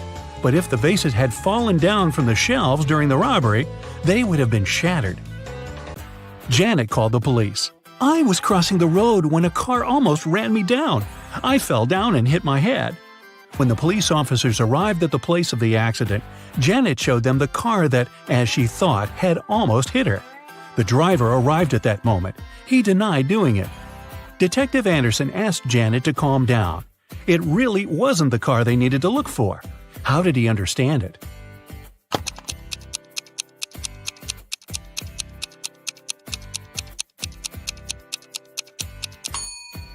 It was raining when Janet was crossing the road, but there's a dry spot under the man's car. It means it had been standing there for a long time and couldn't have hit Janet. Look at these two bloggers. As you can see, they both seem to be very popular. They also have the same amount of likes. But there's something wrong with one of them. She must be hiding something. What is it?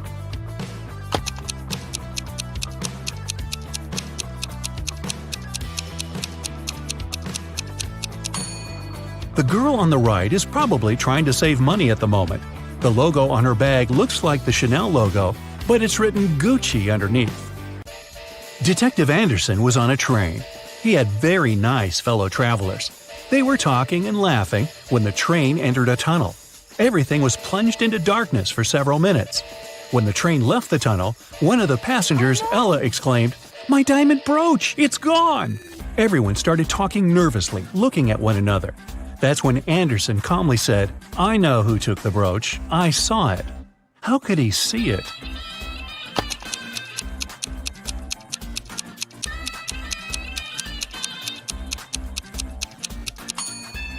One of the travelers had a watch with luminous hands, and when this guy moved his hand to take the brooch, James noticed it. It was a scorching hot day when Larry made a bet with his friends. The guy told them that water produced by different companies tastes different too. At that time, they were chilling in the garden of one of Larry's friends, drinking water and lemonade. "You can blindfold me. I'll take a sip from 2 bottles of water, the one we have on the table and the one you'll bring from the kitchen." I noticed it was another producer. I bet I'll be able to tell the difference. Then he did exactly that. His friends were ready to give Larry the money he had won, but Detective Anderson, yep, he was there too, cut in. "You were cheating," he said. Why did he think so?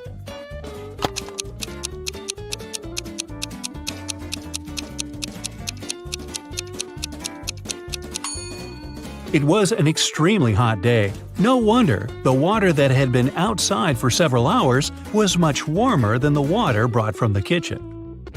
Rachel called the police early in the morning. When they arrived, she told the officers her story. "I work in a museum. Yesterday I took home several ancient books. I wanted to do some research. But then a blackout happened. I lit a couple of candles and continued my work.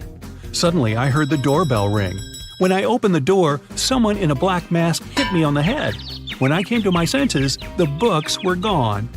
Detective Anderson arrested the woman for misreporting. Why?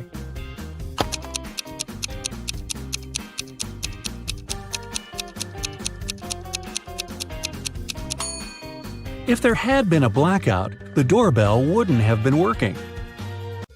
Detective Anderson was walking along the river when he heard someone screaming. It was a young woman. She was drowning. James immediately left his shoes and backpack on the ground and dove into the water. Luckily, he was in time. When James was pulling the woman out of the river, he saw a passerby standing next to his stuff. Unfortunately, I can't swim, but I looked after your things," the man said. "Then why did you rummage in my backpack?" James asked. How did he understand someone had opened his backpack?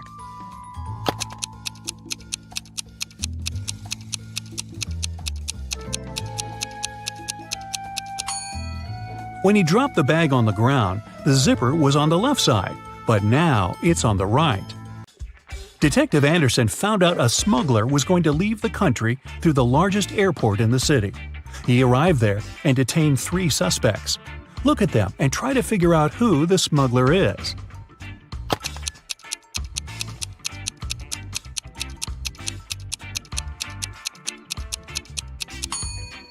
It's the 3rd passenger. His suitcase is full of totally random stuff. Women's shoes, some rugs, old dirty jeans, a wig. Plus, when closed, the suitcase looks much larger than when it's open. Detective Anderson's friend, Jose, hurt his knee while playing frisbee. The doctor let the guy stay at home, but by no means was he allowed to get up from his bed. Anderson was also there, and he promised the doctor to look after his friend. But at some point, he had to go away for several hours. He asked his sister Sarah to take care of Jose. When James returned, Sarah told him Jose had followed the instructions and had been sleeping for the whole day. But when Anderson entered his friend's room, he immediately realized the man had gotten up. How did he understand this?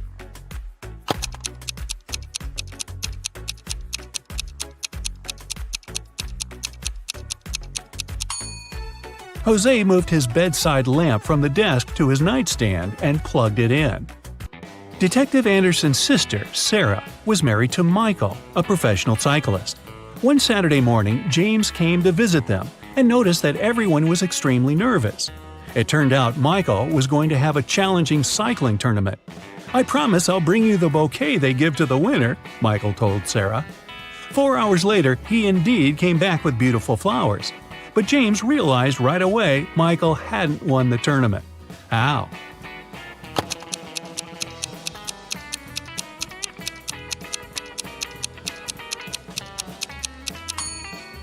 The flowers are actually from Sarah's garden. Detective Anderson was driving along a dangerous mountain road. Suddenly, he hit the brakes. He saw a man sitting on the side of the road crying. It turned out the man didn't manage to control his car. It fell off the road and the man got thrown out of the window. Right now, his very expensive vehicle was beyond repair. "Could you be my witness when I prepare the documents for my insurance company?" James agreed, but asked the man to show him what was inside the car. The man took the key out of his pocket and unlocked the damaged vehicle. "I won't take part in this fraud," Detective Anderson said. Why did he think the man was lying?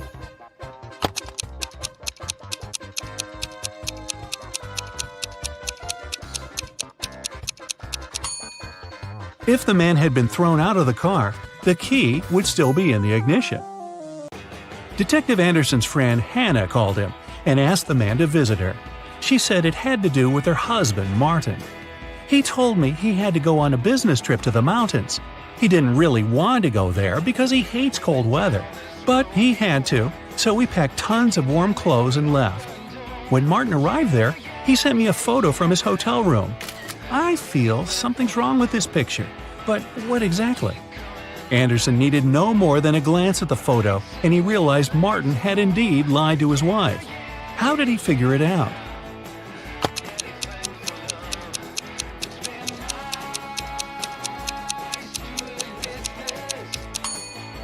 There are palm trees outside the window. Those trees don't grow in cold climates. Samantha is a hairdresser who will choose to give a haircut to 2 brunettes rather than to 1 redhead. Why?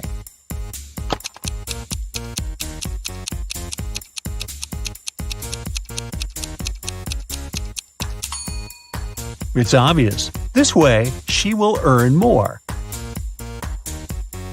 Both Mark and Daniel had a box of chocolates each. There were 12 chocolates in each box. Mark ate some sweets, then Daniel opened his box and ate the same number of chocolates that were left in Mark's box. How many chocolates do the guys have together now?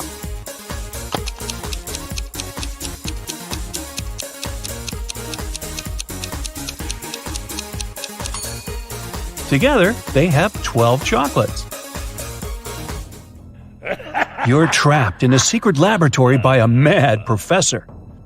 You find a corridor ending with 3 doors. Behind the first door, there's a giant shark.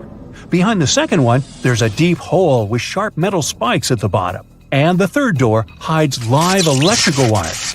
Before you have time to pick one exit, the corridor starts to fill with water.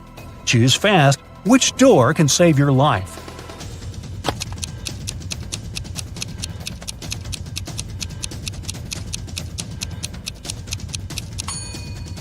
Choose the second door.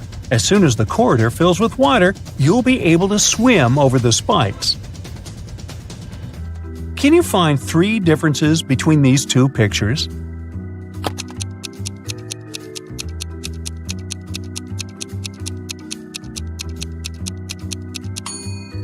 Here you go, all 3 of them. How about these 2 rooms? Do you think you can find 3 differences?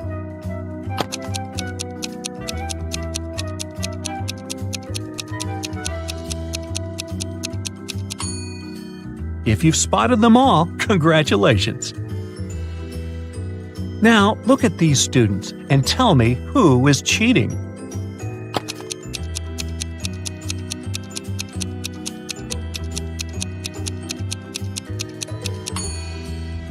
It's this girl wearing a white t-shirt. She has the answers to the test written on her arm. Mark was an infamous robber, so smart he was always one step ahead of the police. Mark's rivals were jealous of his skills, but one time they found out that Mark had just got his hands on a precious necklace. His main competitor decided to steal this necklace from Mark to prove he was a more skilled thief. So he searched Mark's house, but didn't find the necklace. Disappointed, he put everything back in place and left. When Mark came back home, he immediately realized someone had been there. How did he figure it out?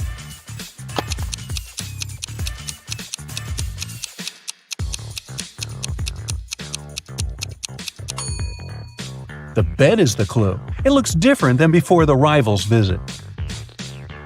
Look at these people attentively. All of them are teachers, but one teacher is fake. Can you figure out which one?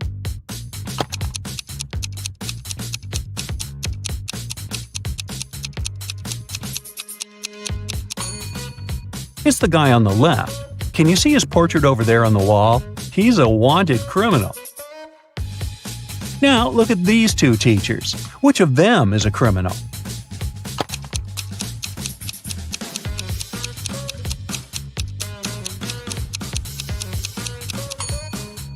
It's most probably the lady on the left. Look, there's something red on her sleeve. Is it blood? Put on your detective hat and tell me which grandma is not dangerous.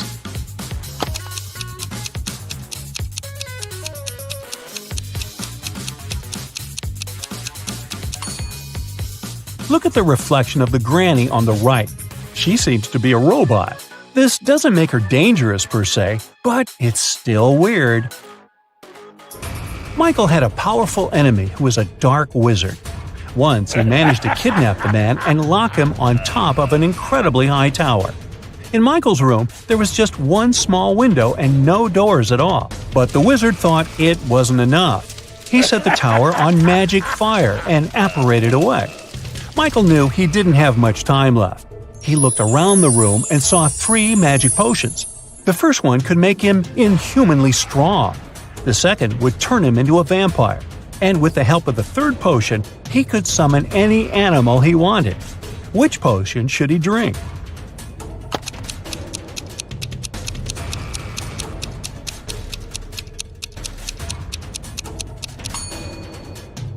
Well, even if he destroyed the tower with his newly acquired strength, it wouldn't help him with the magic fire. No animal could help him escape from the tower. But if he chose to become a vampire, he would be able to turn into a bat and simply fly away. Damien left a $100 bill lying on his desk and left for work. When he came back, the money wasn't there. No surprise. The cook explained that she had put the bill under the book lying on the table, but when Damien checked, there was nothing there. Then the housekeeper said that she had moved the money inside the book between pages 10 and 11 to keep it safe. But again, there was nothing inside the book. And finally, the gardener said that he had seen the money sticking out of the book and placed the bill between pages 13 and 14. Who took the money?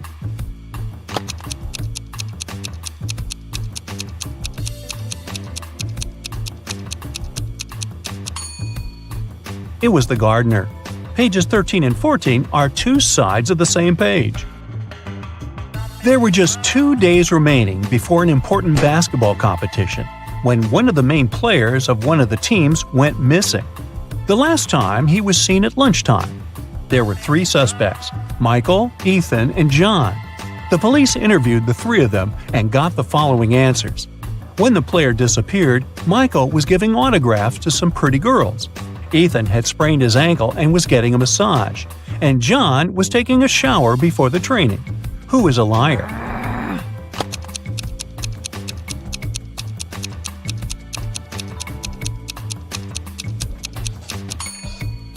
It's John. It doesn't make any sense to take a shower before the training. Richard was walking through the park after work when somebody hit him on the head from behind. When he woke up, he was in a well. Luckily, there wasn't too much water in it. But as soon as Richard tried to climb out of the well, he realized the walls were too slippery. The man noticed a rope with a bucket tied to it. The bucket was hanging pretty low, but try as he might, Richard couldn't reach it. However, in 15 minutes, the man was running away from the dangerous place. Can you figure out how Richard escaped?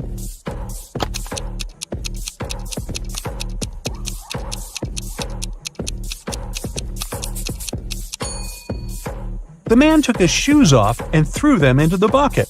It got down, and Richard managed to escape.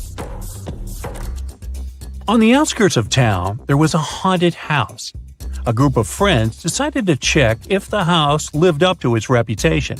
They went there at night, but as soon as they reached their destination, one guy refused to go inside and tried to stop the others. But they just laughed at him and entered the place, leaving him behind.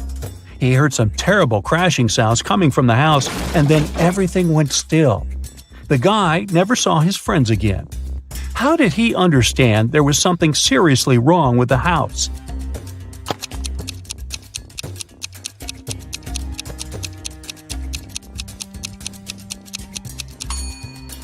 The guy who stayed behind was very attentive. He noticed that there were lots of footprints leading towards the house, but none going away. Captain Black was on the bridge of a spacecraft when the engineer informed him they had problems with the engine.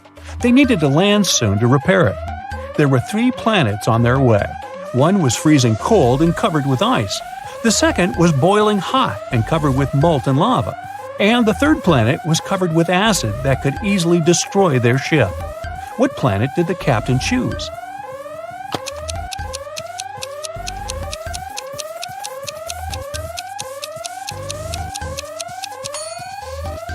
Black chose the cold planet, since very low temperatures aren't a problem for a spaceship. 4 boys are lined up on several steps, all of them facing in the same direction. A brick wall separates the 4th boy from the rest. Boy number 1 can see boys number 2 and number 3. Boy number 2 can see boy number 3. All boy number 3 sees is the wall. And boy number 4 doesn't see the others. The boys are wearing hats, and they know that 2 of the hats are white and 2 are black. Which boy will be the first to figure out and shout out the color of the hat he's wearing if the boys aren't allowed to turn, talk to each other, or take their hats off?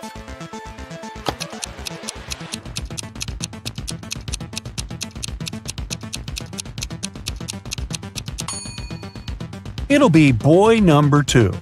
Boys 3 and 4 can't see each other's hats. Boy number 1 sees one black hat and one white hat and knows that his hat can either be white or black. Boy number 2 sees one black hat. He realizes that if he was also wearing a black hat, boy number 1 would understand that his hat is white. And since he hasn't shouted yet, it means that boy number 2 is wearing a white hat. Tyson was thinking about buying a gym membership. There were only 3 gyms in the area where he lived. The first one was called Iron Muscles Gym, the second one was called Stronger You Gym, and the third one was called Fit for Life Gym. Now take a look inside all of them. Which one should he choose?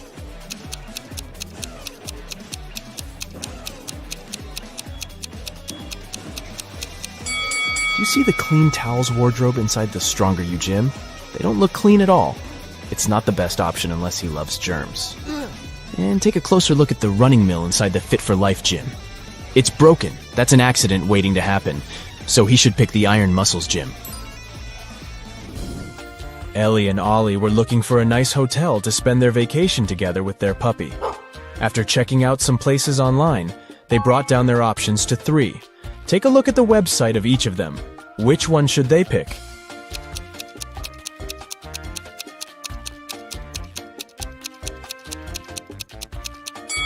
Do you notice the small stock photo sign on the photos of the first hotel's website? That can only mean they are scamming people. The second hotel seems like a good option since it's a 5-star one. But do you see the small sign on the website that says, "No pets allowed"? They can't go there with their puppy, so they should stay at the third hotel. James and Jonathan went camping in the woods. As they were searching for the perfect place to set their tents, they came across a river that only had one bridge to cross to the other side.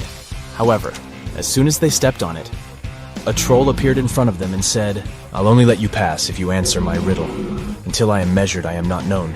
Yet how you miss me when I have flown. What am I?"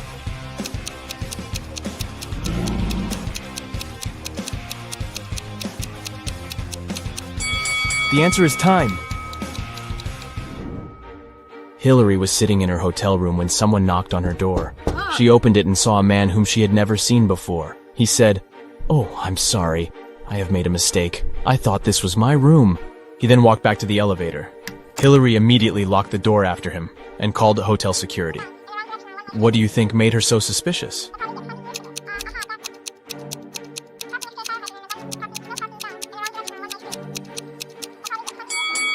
Nobody knocks on their own hotel door, but the man did that. Captain Bluebeard was traveling the sea with his crew. At one time during their voyage, 2 of his sailors were standing on opposite sides of the ship. One of them was looking west, and the other one was looking east. But at the same time, they could see each other clearly as well. How was that possible?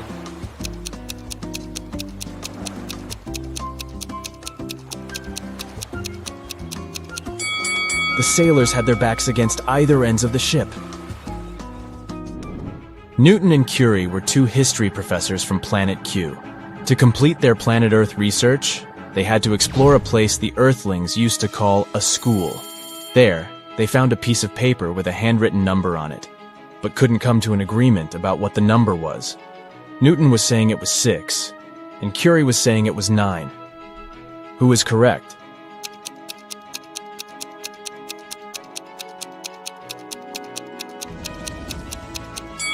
Do you see this teeny tiny dot here? That can only mean the number is 9. So, Curie is right. Yeah.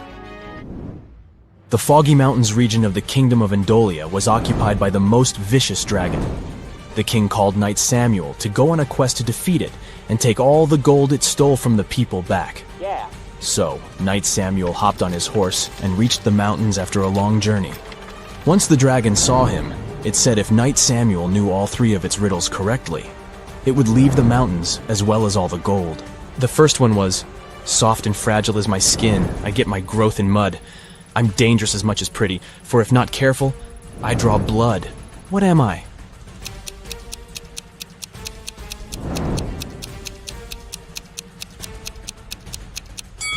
It's a thorn. "You're a clever one, Knight Samuel," the dragon said. "Here's my second riddle. I am a box that holds keys without locks, yet they can unlock your soul. What am I?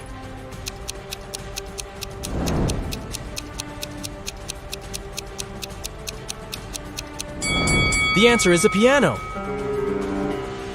I have only one riddle left for you, but be very careful. If you can't answer it correctly, this kingdom shall be mine. When you went into the woods, you got me. You hated me, yet you wanted to find me. You went home with me because you couldn't find me. What was it?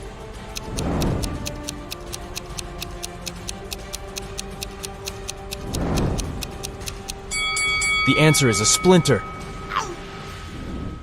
Annie forgot her computer in her dorm room, but she urgently needed to use one to submit her school paper.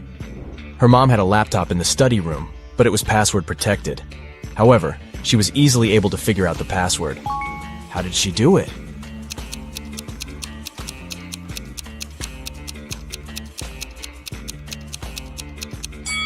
Take a closer look at the bookcase inside the room. Some of the books have letters instead of their titles on the side labels. This book has the letter A, this one has N, another N here, there's an I on this book's label, and this one has an E. So the password is Annie. Professor Guillermo was the headmaster of the Academy for Superheroes. He was also responsible for holding examinations to select new students for the Academy. There were only 3 students left who successfully made it to the last part of this year's exam. To pass it, they all needed to show Professor Guillermo their special power. The first student's power was going invisible. The second student could make objects fly. And the third student could bend metal with her mind. However, Professor Guillermo realized that one of them was an imposter. Which one is it?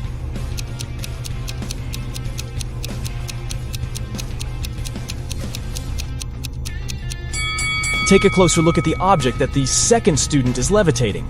Do you see the small on-off button here? That can only mean it's actually some tech device that can fly on its own.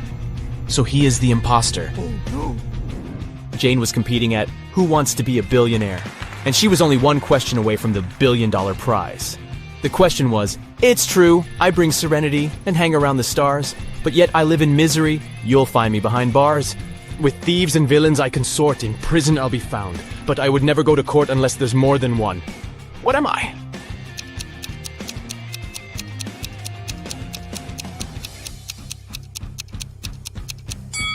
It's the letter S. Dylan was going to buy a new car. The salesman showed him 3 options. Which one should he choose?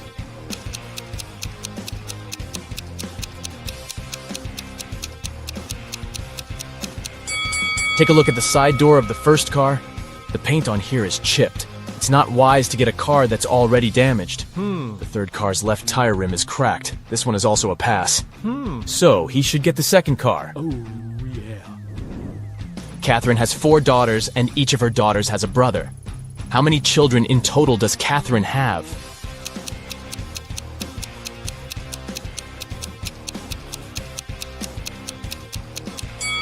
Each daughter has the one and the same brother, so she has 5 kids. Rachel and Ashley were best friends, but one of them was living in Japan, and the other in the United States. Rachel had purchased a BFF bracelet for Ashley and wanted to mail it to her. However, the only way to make sure the bracelet would be received was to place a lock on the package. Rachel had locks and Ashley had locks, but neither had keys for each other's locks. How can they ensure the bracelet isn't stolen?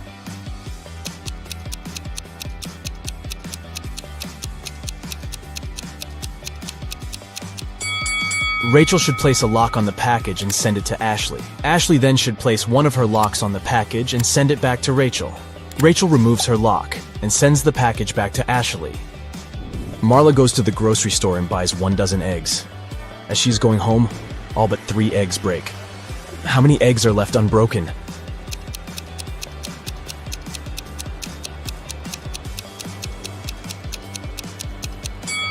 The answer is hidden in the question. She has 3 eggs left.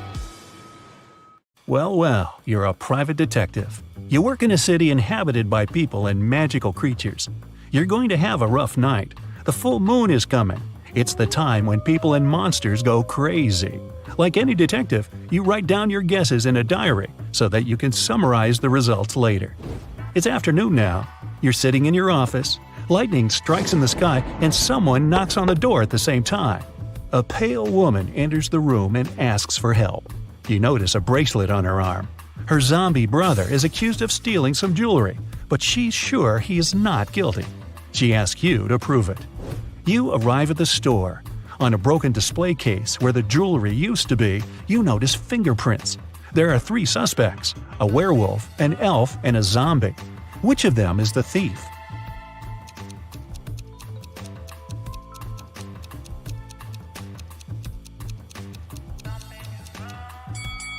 The elf. The zombie has skeleton hands, and the werewolf has hairy paws. Only the elf could leave human-like fingerprints. You drive through the streets and see a group of suspicious people standing by the riverbank. You stop and get out of the car. The people notice you and sprint in the opposite direction. You run after them on the sand along the water, but can't catch up. You look around but don't see anyone. Then you figure out it was your hallucination triggered by long sleepless nights. How did you figure that out?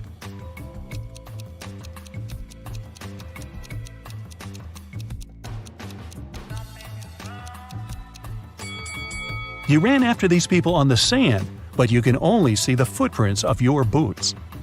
You're walking back to the car and hear some screams coming from the water. A woman is calling for help. You run into the river and swim toward the drowning woman. But when you approach her, you see 3 people. They're all screaming, but only one of them is a real human and needs help. The rest are mermaids who want to lure you to their kingdom. How can you find out who the real woman is?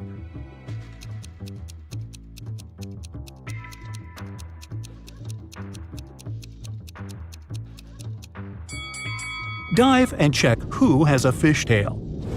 You save the woman and go to the car. It starts raining. You don't want to catch a cold, so you decide to change your clothes in your apartment. But suddenly, you hear someone scream for help outside. You run out of the apartment and forget to lock the door. A woman is crying in the street. She's standing near the road. In the distance, you can see a car leaving at high speed. The woman says her new car has just been stolen. You get into your vehicle and start chasing the criminal. The suspect gets out of the car and runs toward an abandoned house. He climbs over the fence and disappears inside. You go there after him. In a small hall, 5 zombies are walking in different directions. But zombies don't drive cars. One of them is the thief pretending to be a zombie. Who is it exactly?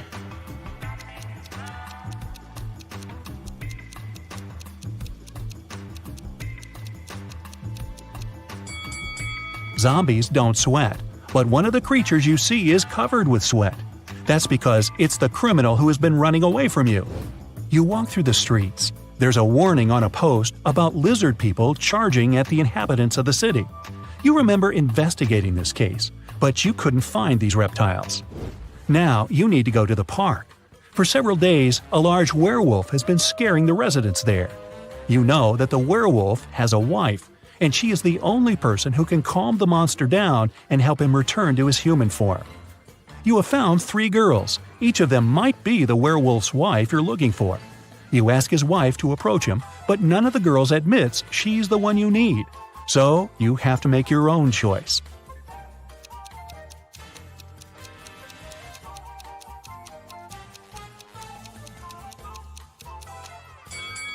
Do you see some wool on this girl's clothes?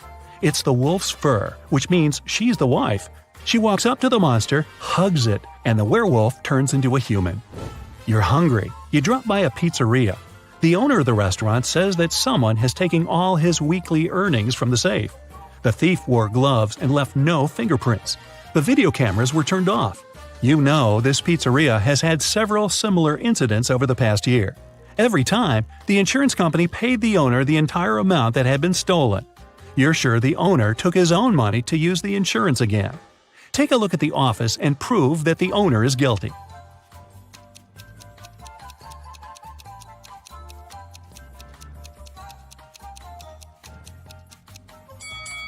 Look at the air vent. Behind the grated hatch, you can see the bundles of the stolen money you've been looking for. There's a long night ahead, and you're feeling sleepy. You go to a small cafe to get a coffee. You give the money to the saleswoman and take the cup with the drink. You take a sip and realize the woman is in danger right now. How do you know that?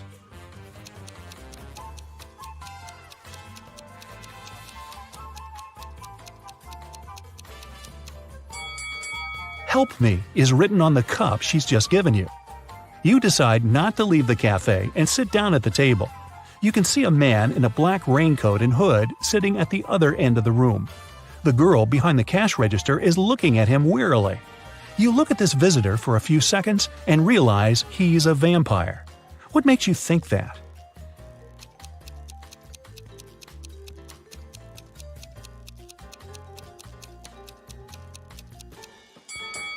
It's night outside. You can see your reflection in the window. The hooded man is sitting by the window too, but isn't reflected in it. He's a vampire. The coffee has cheered you up a little. You're walking along the street, lost in thought. That's why you don't notice an open maintenance hole in front of you. You fall and find yourself in a dark sewer. Phew! Fortunately, you're not hurt. Shh! You can hear some noise at a distance. You turn on your flashlight and slowly walk forward. Soon, you come across a cage with several people inside. They say a mad scientist caught them and put them in this cage to conduct experiments. You need to free the prisoners. But where can you find the key? Carefully inspect the laboratory.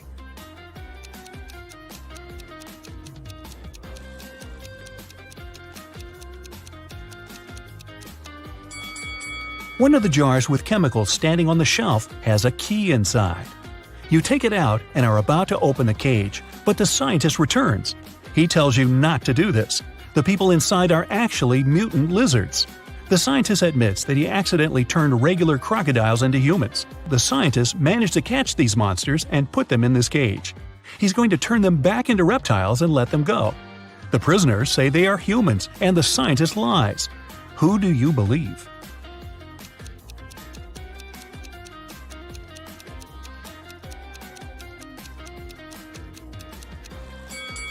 You decide not to open the cage. Inside, next to the people, you can see pieces of faded skin and scales. Snakes and other reptiles shed during molting. You believe the scientist, and he promises that he will soon fix everything. You're back in the street. It's as dirty and uncomfortable here as in the sewer. Nearby, a bolt of lightning strikes something. You hear someone screaming and run there. A multi-story building is on fire. An old lady is crying. She's left her cat in the apartment. Firefighters may not be able to save it, so you decide to do it yourself. You go up to the top floor using an old fire escape. It collapses behind you. Fortunately, you manage to jump into the window. You're in the old lady's apartment. Several floors lead to different rooms. You don't have time to check each of them. The fire is getting closer. Where is the cat?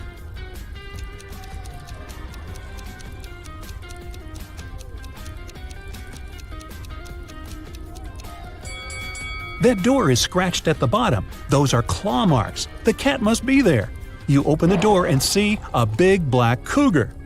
The fire is everywhere, and you can't go out through the main entrance. There is a window leading to the backyard and a fire escape. Where will you go?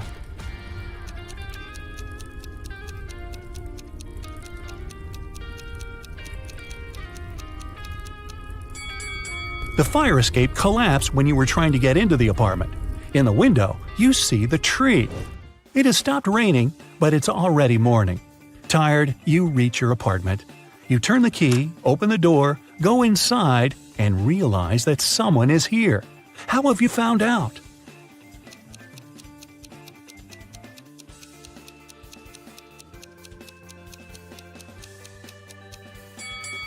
You were in a hurry and forgot to lock the apartment door while leaving.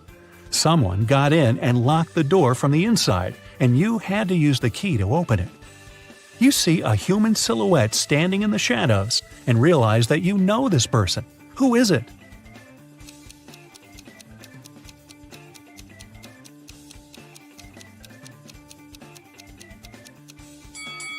It's the woman who asked you to help her brother.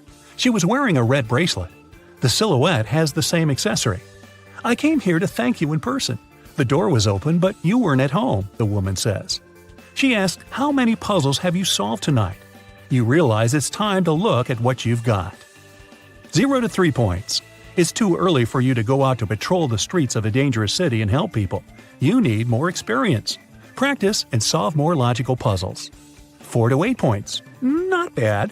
You've solved more than half of your cases. The city is grateful for that. 9 to 11 points. You're one of the best detectives in this city.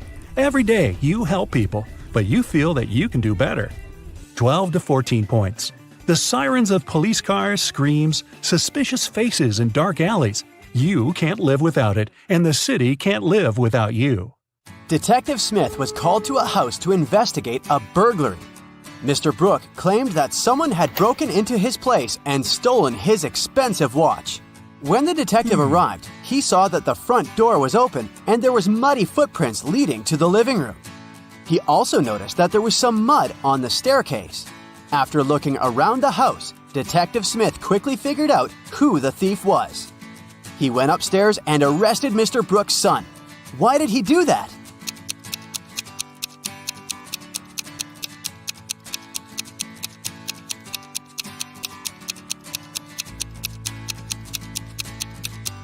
The detective noticed that no footprints were leading out of the house, indicating that the thief was still inside.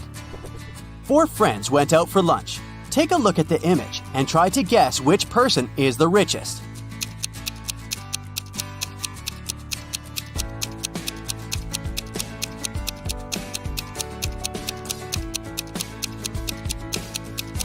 It's the one on the right. The first person has a fake iPhone, so they can't be it.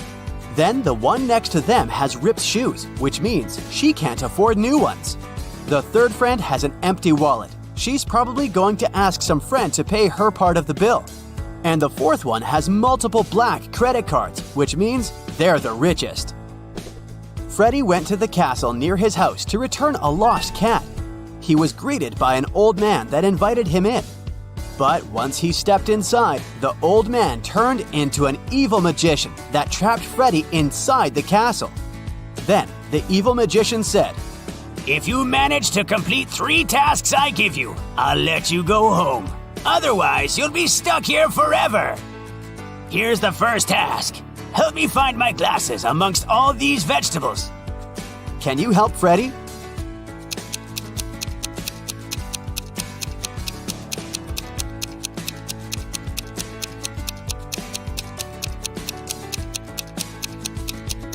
Here they are, right next to the pumpkin.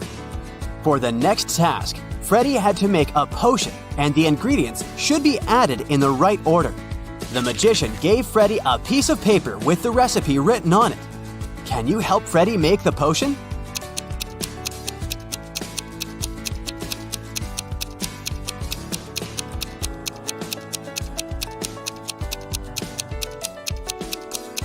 You got to follow the colors of the cauldrons. So first of all, you need to add curry, so the potion will turn yellow. Then you add some blueberries, and it will turn green. And finally, add some tomatoes to make the potion look brown. Well done, Freddy! Freddy's third task is to find a book in this messy room. Can you do it?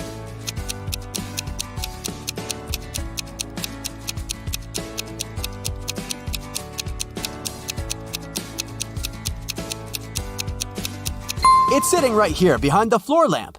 Congrats, you just helped to free Freddy. Tuesday, Sam and Peter went to a restaurant for dinner. After eating, the bill was paid. But Sam and Peter did not pay the bill.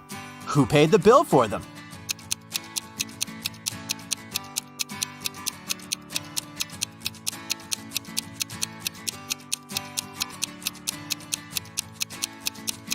Their friend, Tuesday. I didn't see that one coming. Atlas woke up in the attic of an abandoned house. He tried to find a way out of the house, but all he could do was find a room with 3 doors. Each door hid a different danger. The windows and floor behind the first door were made entirely of magnifying glass, which meant that the sunlight would probably burn him if he entered. The second door hid a room full of poisonous gases. And behind the third door, there was a hungry lion. What should Atlas do to escape?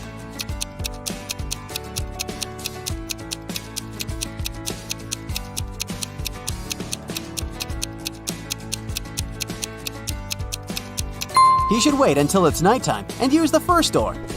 Sydney told her mom that her gymnastics team would go to a sports camp for the weekend. She asked her mom to help her pack for the trip. Her mother packed everything she thought her daughter would need. When Sydney came back from the weekend, she was telling her mother all about the trip. But somewhere during the conversation, she asked her mother why she hadn't packed a toothbrush. The mother immediately knew Sydney was lying about where they had really been that weekend. How?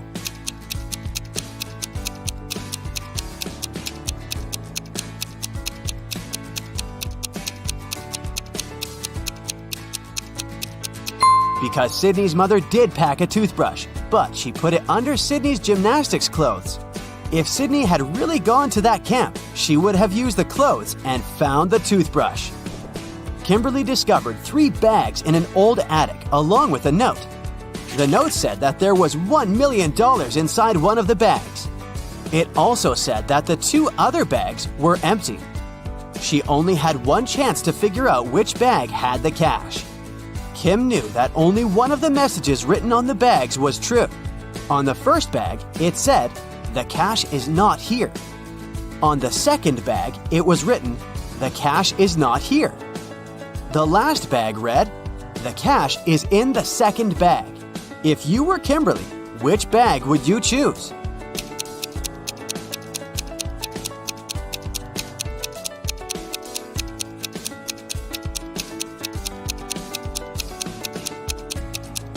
You should choose the first bag.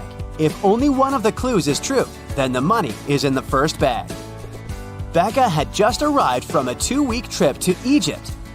During her trip, she bought a beautiful emerald and wanted to show it to some of her friends. She decided to throw a party just for her closest friends. The next day, she noticed that the emerald was gone. Becca immediately decided to call a detective to help her find the thief.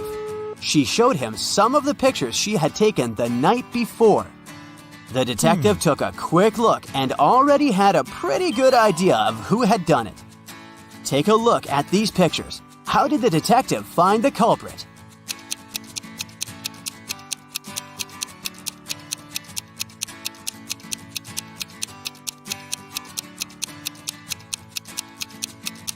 Look at that girl wearing a hat.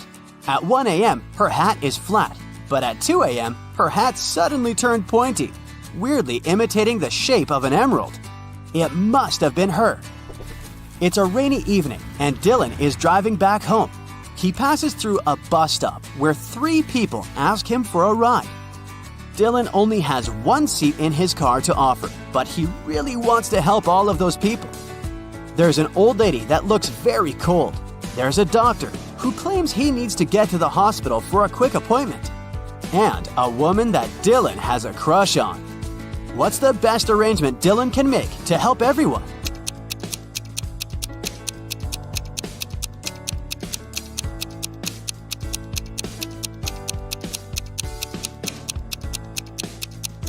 Dylan could lend his car to the doctor so that he could drive the old lady home. Dylan could wait at the bus stop with the girl he has a crush on until the doctor comes back and gives him his car back. Susan found out that her favorite pop band was playing a private concert for VIP clients in a luxurious club. She decided to sneak inside the club through the backyard. But unfortunately, Susan faced a strict guard behind the door. He refused to let her inside without a password. But luckily for her, there was a hint in the guard's t-shirt.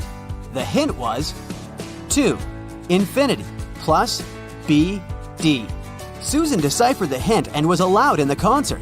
Can you guess what the password was?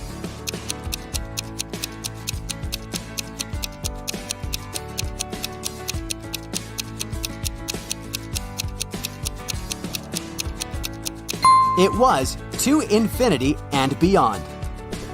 One afternoon, Nicole found her father, Frank, in the living room, really worried about an anonymous text he had gotten. Frank was a private investigator, and he had just received a message revealing the address of the town's most dangerous criminal, Dirty Jack. He decided to go check the area, even if he didn't know what the criminal looked like.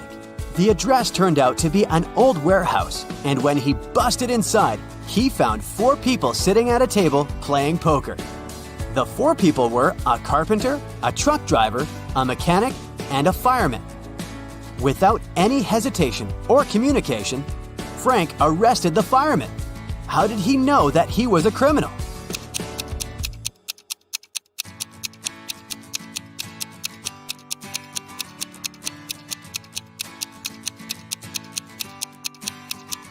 fireman was the only male in the room. The rest of the poker players were women. Bobby and Rachel decided to go grab a cup of coffee. But when their orders arrived, Bobby's coffee came with a fly inside of it. He called the waiter and asked him to change his cup.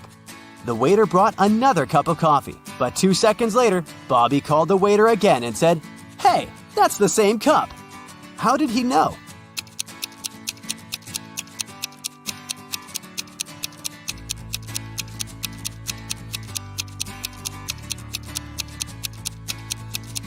Because Bobby had already put sugar in his coffee, and when he tasted the liquid inside the new cup, it already had sugar inside.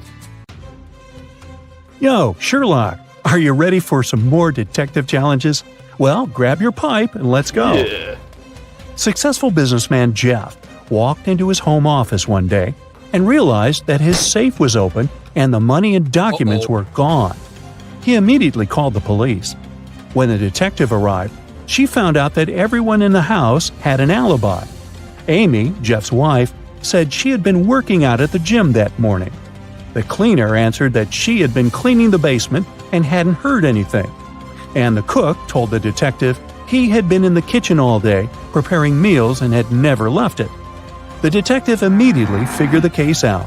Can you do the same?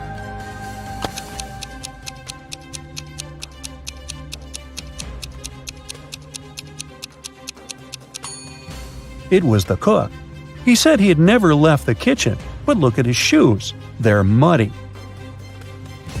On a sunny morning, a traveler is wandering through the jungle.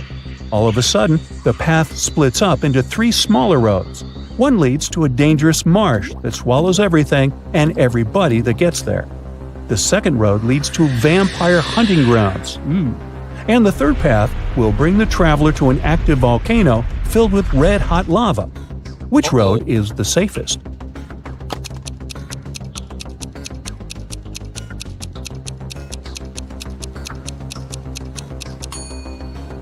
The traveler should take the second path.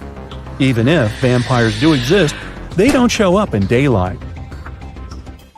Lucas lived in the center of Paris, but he didn't like the Eiffel Tower.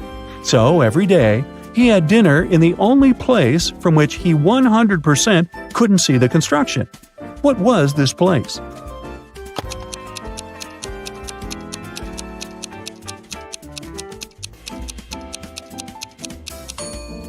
Lucas always had dinner in a restaurant at the top of the Eiffel Tower. The police got a call from a woman. She claimed to have heard some strange noise from the house next door. The police arrived and saw that the door to the basement was open. They went downstairs and saw 2 men. One of them shouted, "This man kidnapped me. I've been here for a week and have just managed to break free from the cops." The other man replied angrily, "You're lying. You are the kidnapper. I set myself free just minutes ago." The police checked the fingerprints all over the basement. Look at them and try to figure out which man is the kidnapper.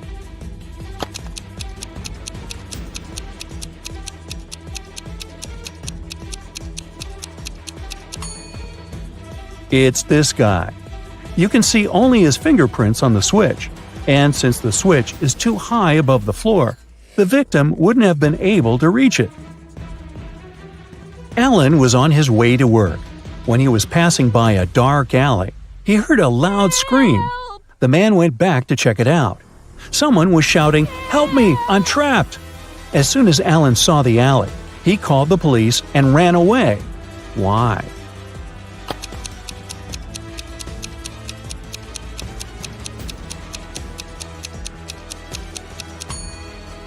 There are 2 sets of footprints going into the alley, but no footprints coming out.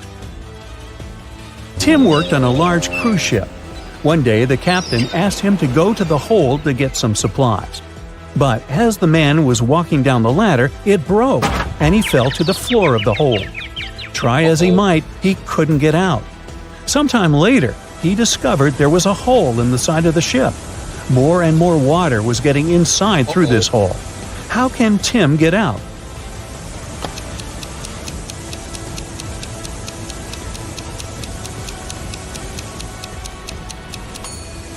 He can put on one of the life jackets that are in the room and wait for the water to fill the hole.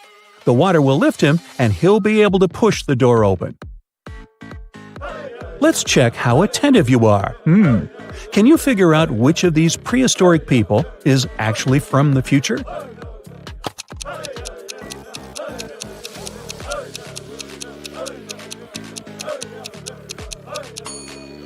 It's the girl frying that large piece of meat. Next to her, there's a backpack and a flashlight. Now, look at these people waiting in the doctor's office. Who is an alien from another planet?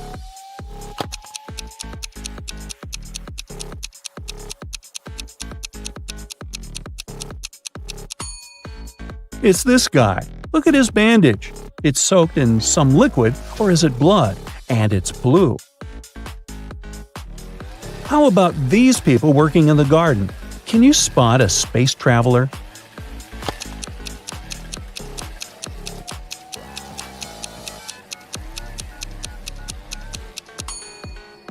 It's actually none of these people. The real alien is hiding behind that tomato bush. Once, Jim saw a beautiful girl in his favorite cafe. He came up to her and introduced himself. The girl was really nice. She promised to give Jim her phone number if he guessed her name. Then she wrote something on a piece of paper and gave it to Jim. After thinking for a while, Jim told the girl his answer and got her phone number. What was her name?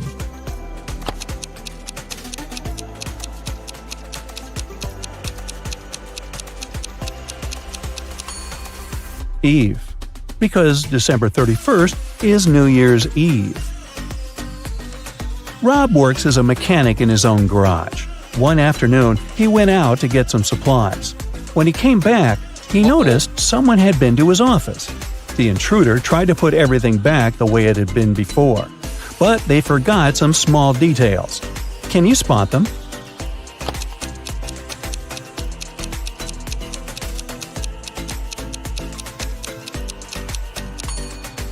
There's a lipstick mark on Rob's coffee cup, and his chair is lowered. Mrs. Ruth was heading home after buying ingredients for her burger party. Suddenly, she saw someone running towards her. This person grabbed her bag filled with food and her wallet. Oh no! The woman immediately called the police. She reported what had happened and added that it was a man wearing sunglasses and a black hoodie. Police officers started patrolling the park. They found the hoodie and the glasses. Can you figure out which of these people took Mrs. Ruth's things?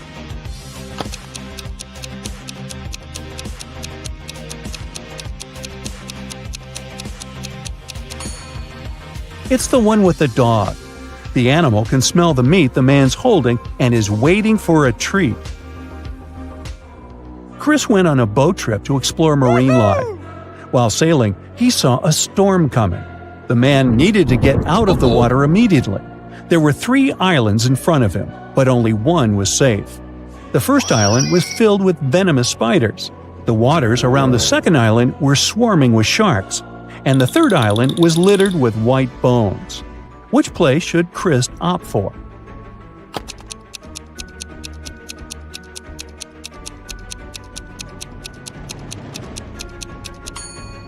He should pick the second island. Sharks can't survive on land, and Chris will be fine there. David and Hannah got stranded on a tiny uninhabited island. You think Chris might be there? Nah, never mind. They had neither radios nor cell phones and couldn't inform rescuers about their dire situation. On top of that, there were no trees on the island, and the guys couldn't make a smoke signal. Suddenly, Hannah noticed a plane that was circling in the sky in search of them. Unfortunately, it was flying too high, and the pilot couldn't notice them. But suddenly, David got an idea. As a result, the plane picked them up in no time. What was David's idea?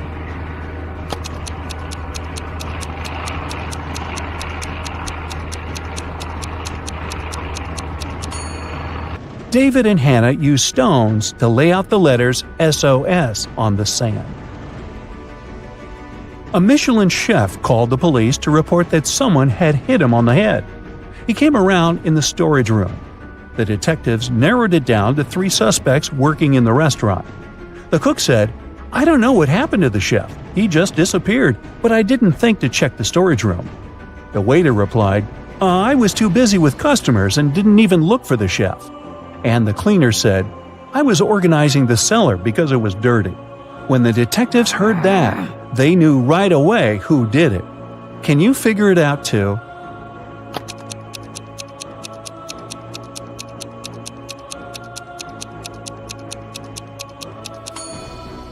It was the cook. Nobody told him the chef had come to his senses in the storage room. Can you crack this Rebus puzzle?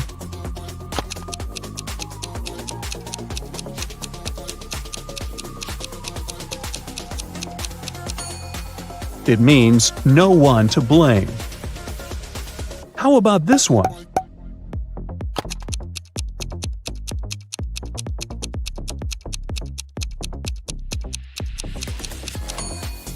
It's repeat after me. Haha, now I see it.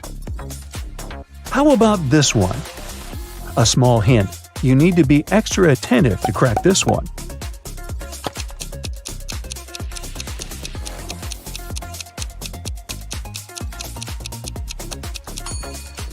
That's I'm missing you. And probably the trickiest of them all. Try to tackle it.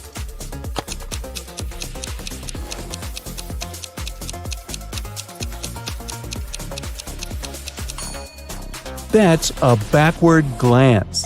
Ouch. Jacob comes home from work and finds out that his girlfriend Stella is missing. She never cooks, but she left this weird recipe on the table. Can you figure out where Stella is?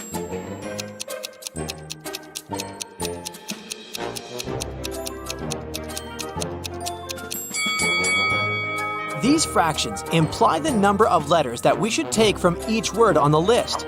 L from the lettuce, O, N from the onion, D, O from the donut, and so on. And this way, we'll get the word London. So Jacob should look for his girlfriend in London. Jacob hits the road and goes to the airport, but unfortunately the main road is closed for repairs. He can only take one of these 3 routes instead. Can you help Jacob make the right choice?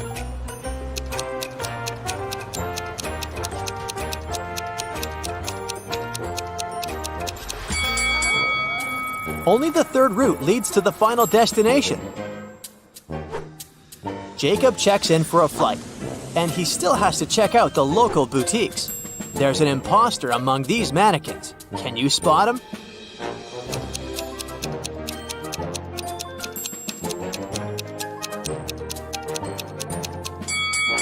This one. His eyes are blinking. Hey! It's boarding time. Jacob walks down the airport and spots 4 odd things about this place. Can you see them too?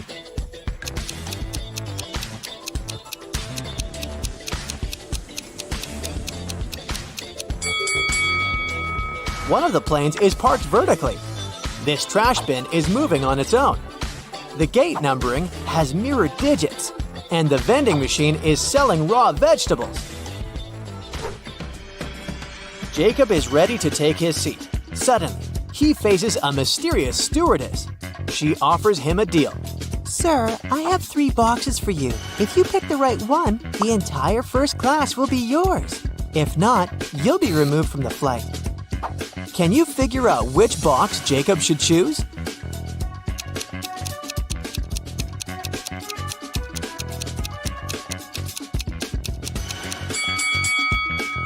Let's take a closer look at the food emojis printed on the boxes.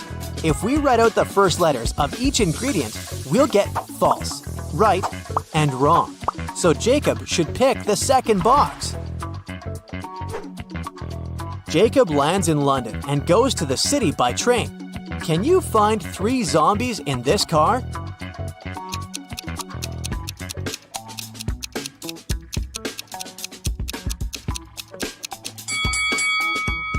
Hello?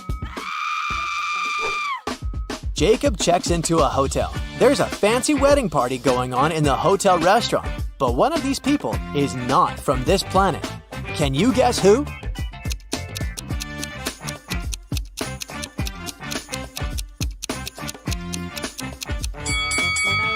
It's the bride. She has 3 hands. Jacob receives an invitation from his girlfriend's kidnapper. Come over and you'll see Stella. Jacob arrives at the meeting point and sees 4 doors. A creepy voice announces, Your girlfriend is behind one of these doors. If you pick the right door, you're free to go. But if you make the wrong choice, you'll be trapped forever. which door should Jacob choose?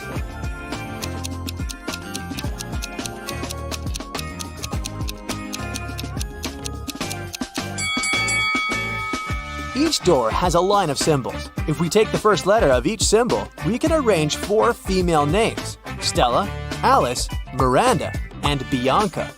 So, Jacob should pick the first door to rescue his girlfriend. Jacob takes Stella to the hotel and goes outside to get some coffee. Oh no, zombies are everywhere! Jacob and a couple of other hotel guests hide in a royal suite. He goes to the kitchen to check the food supply. Suddenly, Jacob hears someone screaming and runs to the living room. He sees a zombie who has already bitten one of the guests. Jacob locks the zombie in the bathroom, and now he has to figure out who's infected. Jacob questions all of them. Stella says, "I was sitting in the closet, and suddenly a zombie ran into the room." Peter says, "I smeared myself with garlic to make the zombies stay away." And Elon says, "I protected myself with a tennis racket. I carried it with me all day. That's why zombies didn't bite me." Who's lying?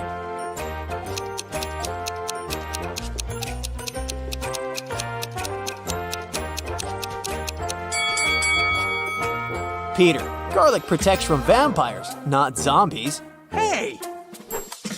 Jacob and Stella return home safely.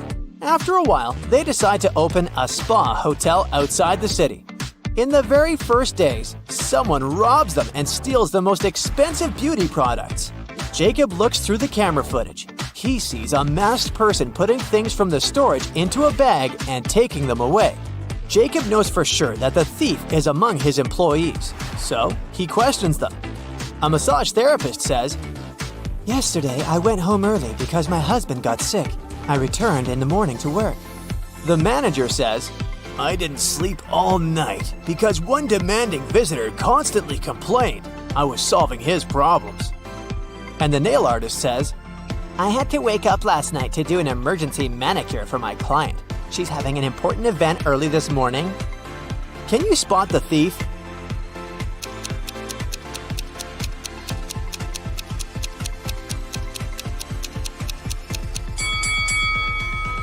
It was the nail artist. Her sweater looks exactly the same as the thief's outfit in the camera footage, but she put on an apron on top. The next day, a weird thunderstorm happened in the area of the spa center. Some people received superpowers after looking at the lightning.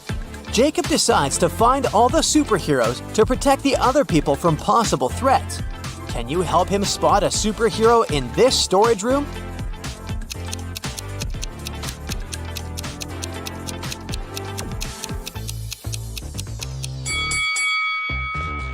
This guy's arm is too long. Can you see any superheroes in the lounge area?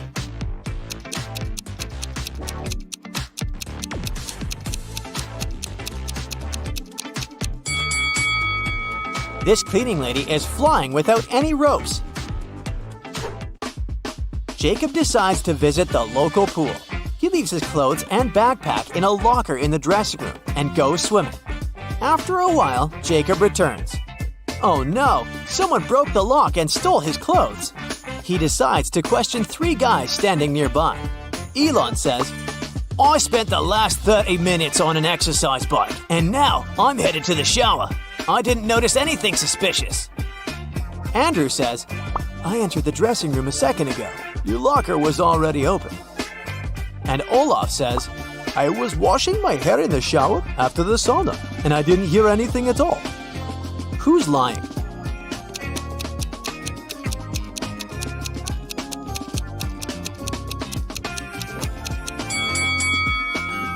Olaf. If he's just washed his hair, why is it so dry?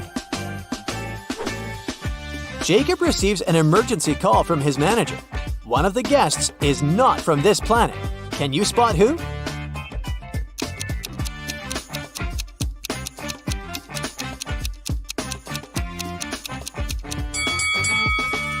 This lady over here. Her skin tone is as green as her facial mask. Another mystery has occurred in the ladies' dressing room. Jessica complains to Jacob that someone has stolen her smartwatch. Jacob finds 3 suspects and questions them. Leah says, "I was on the phone with my manager. I receive a 6-0 paycheck every month. Why would I need to steal gadgets?" Melissa says, "I've spent the last 2 hours in the sauna. I don't know what happened here." And Shannon says, "I took a shower and then focused on my makeup. Sorry I didn't pay attention to the other guests." Who's lying?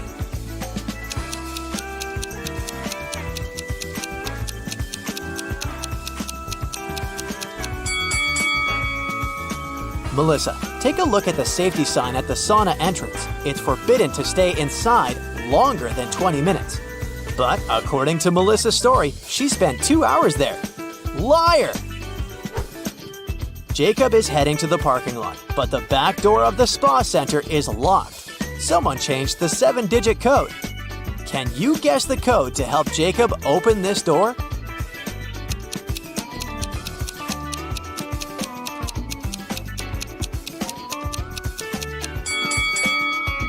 There's a hint on the door.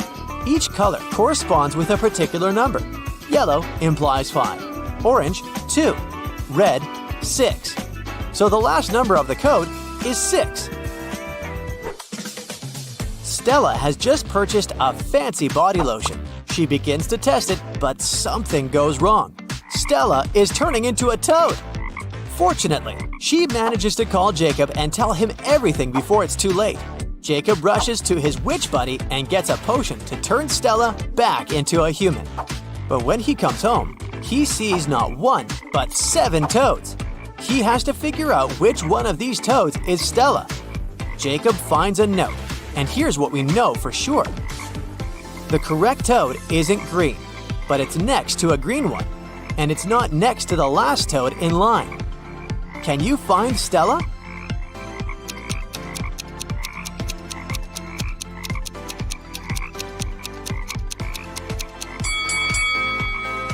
First of all, we can exclude all the green toads, and now we have 4 options left. The 7th toad is not next to the green one, so let's get rid of it too. Options 2 and 6 can also be excluded because they're both next to the last toads in line. So, Stella is the 4th toad. Robert was a collector of rare coins. One day, the man called the police. "I got this coin only yesterday," he cried. "I've been looking for it for several years, and now it's gone. I'll bet it's one of my brothers. Frederick and Matthew live together with me. One of them collects ancient books, and the other is crazy about rare stamps. All our collections are kept in one large room." The police started to ask Robert for more details. It turned out that the key from the room where all the collections were was kept in a vase standing on the fireplace. The only person who visited the house was Robert's friend, Mark. The man liked the coin so much that he started offering big money for it. But Robert didn't agree to sell it. In the morning, he came to check on the coin, but it was missing. When the police arrived, they found out the room had been opened with the key. The police didn't find any fingerprints either. Do you know who stole the coin?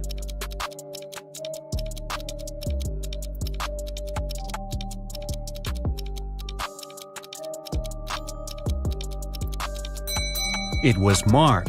He was the only person who had a reason for getting rid of the fingerprints. The brothers' fingerprints would be absolutely natural since they live there. There was a blackout in the city, but the bus driver still noticed a dog on the road and managed to stop in time. How did he do this?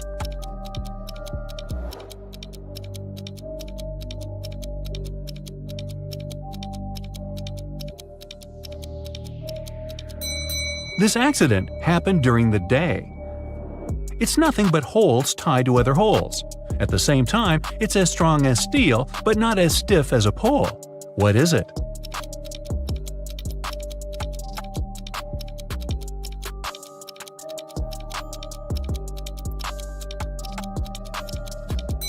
It's a chain. Steven's wife called the police and told them her husband had disappeared right from his garage. It happened several hours ago. The only thing she found there was a left-hand glove.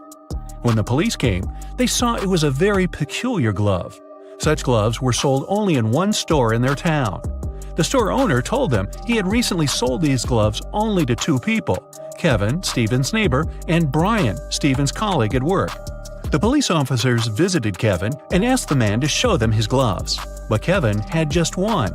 "I lost the other glove a week ago, and I don't have any other gloves." The man even pulled the glove on to demonstrate it to the officers. Then the police visited Brian. "I was wearing these gloves when I was repairing my car. They got so dirty that I threw them away." Who do you think knows something about Steven's disappearance?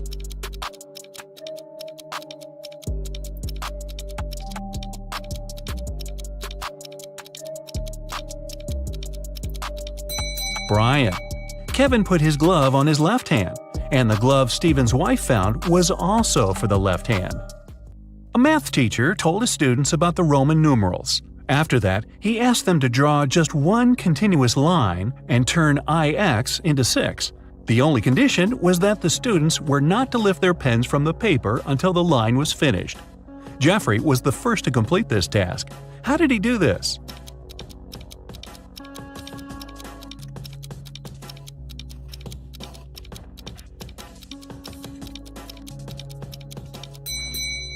He drew the letter S in front of IX and got 6. Both Sharon and Cynthia had a box of chocolates each. There were 14 chocolates in each box. Sharon ate several candies, and Cynthia ate the same number of chocolates that were left in Sharon's box. How many chocolates do they have together now?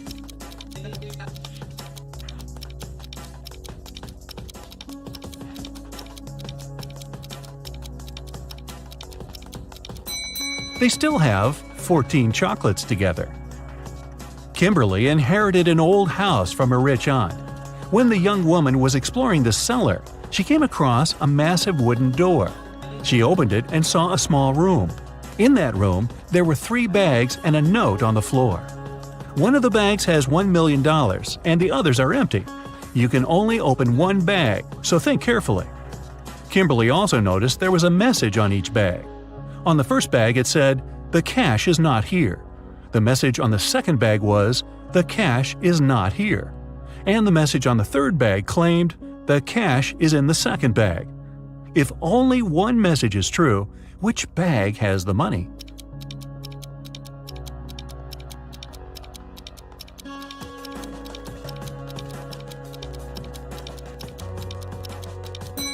The money can't be in the second or third bags. If it was so, then 2 messages would be true. It means the money is in the first bag. When you look for something, you'll always find it in the last place where you search. Why is that?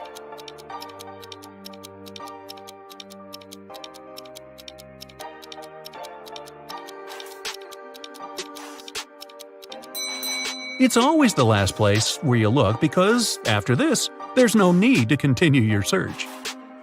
A married couple went on a vacation and asked their neighbor to look after their house. When they returned, the wife found out that she had lost all her expensive jewelry, and it happened because of a power failure, no less. The woman had hidden her jewelry in a supposedly safe place. The house hadn't been burgled. The neighbor was an honest person. The jewelry had disappeared by accident. What happened?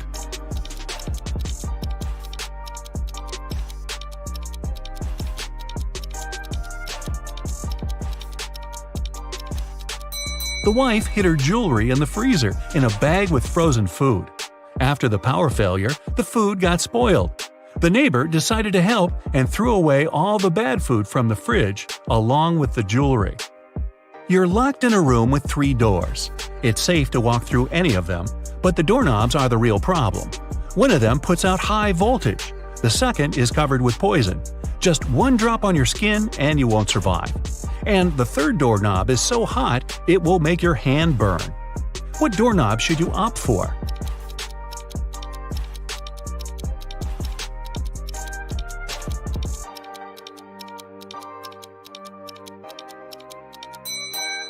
The second one. You can take off any piece of clothing and open the door with its help. This way you won't touch the doorknob with your bare hand. A woman was hit by a car that sped away right after the accident. When the police arrived, they found several witnesses who described the car. The detective went to the house of one of the suspects. There, he saw a car that looked like the one in the description. But when he questioned its owner, the man claimed he had spent the whole day at home. The detective realized the suspect was lying right away. How?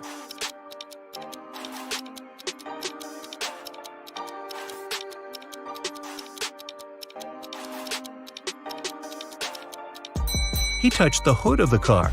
It was still warm from the engine. I was driving along the highway when one of my tires burst. I stopped to change it, but when I came back to the car, I saw it had a flat battery. I looked around and realized I was in the middle of a small town. I decided to wait for someone who could help me. Suddenly, I heard glass shatter. The night was very dark, so I switched on the headlights and saw a man climbing out of a house. He was carrying a large bag. I got scared and ran to the nearest police station. That was Mr. Darrison's story. The police detective who was listening to him asked, "And where did you hide everything you had stolen from that house?" How did he come to that conclusion?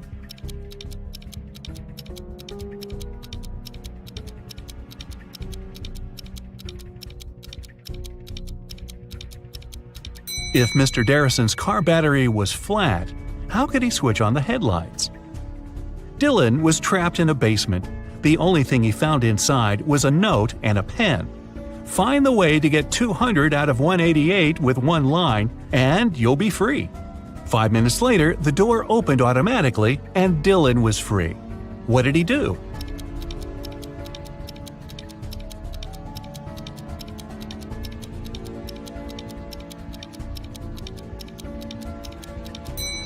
He drew the line to divide 188 horizontally. That way, he got 2 ones and 4 zeros. A woman in a purple dress exclaimed, "I've never been to this store, Cinderella dresses. What kind of name is this?" But many people claim that a woman in purple took all the money from the cash desk while the shop assistant was away and ran out of the store, Detective Smith told the woman. The woman exclaimed, "I was just standing outside when suddenly a woman charged at me. Of course, I got scared and ran away. Then a police officer saw me running and stopped me. I agreed to return to the store, hoping it'd clear up the confusion. Several visitors said I could be the thief, but they weren't sure. Now I know you're the woman who stole the money," the detective said. How did he figure it out?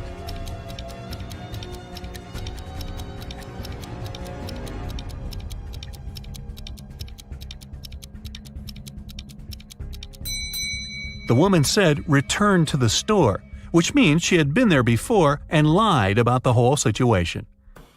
Your company produces shoes. You have 2 factories in different cities.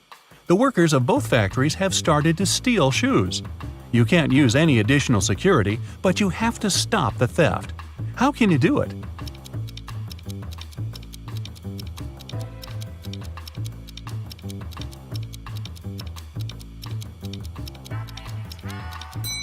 One factory should start making only left shoes, and the other only right ones. Detective Aaron Bowler participated in a competition organized by a private consultant who came from Europe. Aaron wanted to become the Detective of the Year very much. It was the evening of the last day of the competition. The consultant explained what would happen next. You will all gather in a large room. Once you hear a shot outside, you'll need to rush in and find the criminal. The winner will be the person who will get to them first. You aren't allowed to use any equipment or tools. Several hours passed, and the people in the room started to get nervous. Suddenly, Aaron got up and went to another room. His colleagues asked him where he went, but the guy only answered, "I need to get ready for the chase," and he took a seat without switching on the light. Several minutes later, the detectives heard the shot. Aaron ran outside and was the first to catch the criminal. The consultant gave the man his prize and asked, "What helped you to be the first?" What did Aaron answer?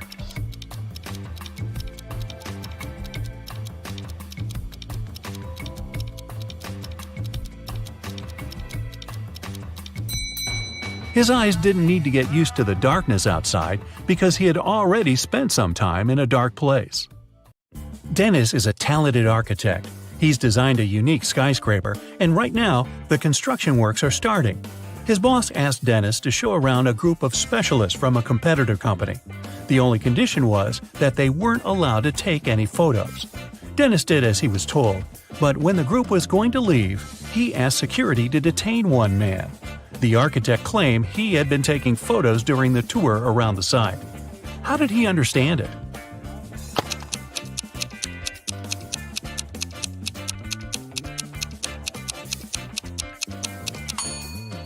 The man was carrying an umbrella. He kept pointing it at different objects, asking lots of questions. But the sky is cloudless. What does he need an umbrella for? A camera must be hidden there. Nathan came to his friend Zachary, who worked in a museum. "Look what I've got, a priceless manuscript that was written more than 1,000 years ago." Zachary looked through the manuscript and realized his friend had been fooled. Does anything in this text strike you as strange?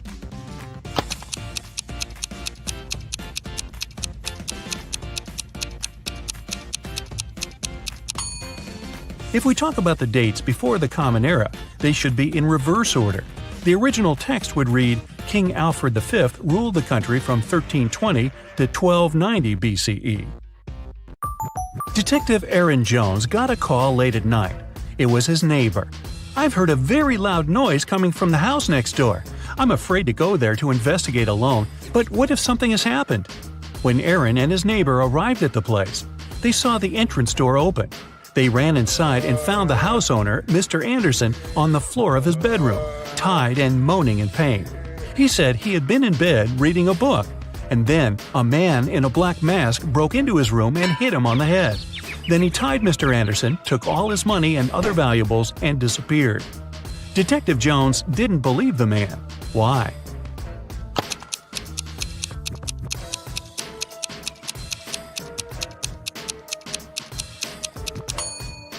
Look at his bed. There isn't even a wrinkle on the cover.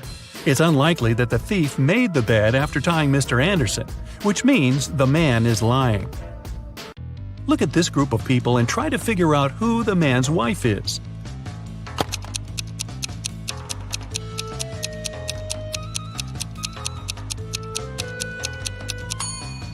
It's the woman in purple. Both she and the biker are wearing matching wedding rings. Joan took part in an experiment, testing her logical thinking and analytical skills. She had to crack riddles to get to the next level. Right now, the girl is locked in a small room. The door will open automatically once she figures out the riddle written on a piece of paper. Which principle is this sequence based on? 8549176320.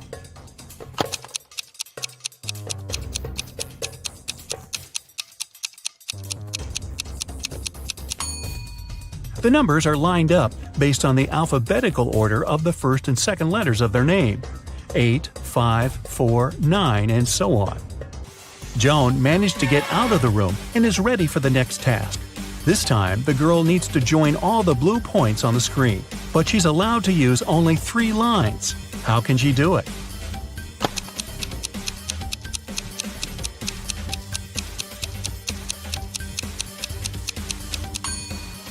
She's drawn a triangle. Its 3 sides include all the dots. The next level is rather scary. Joan is locked in a room that's slowly filling with water. This process will only stop when the girl figures out how this equation can be true. 29 minus 1 equals 30.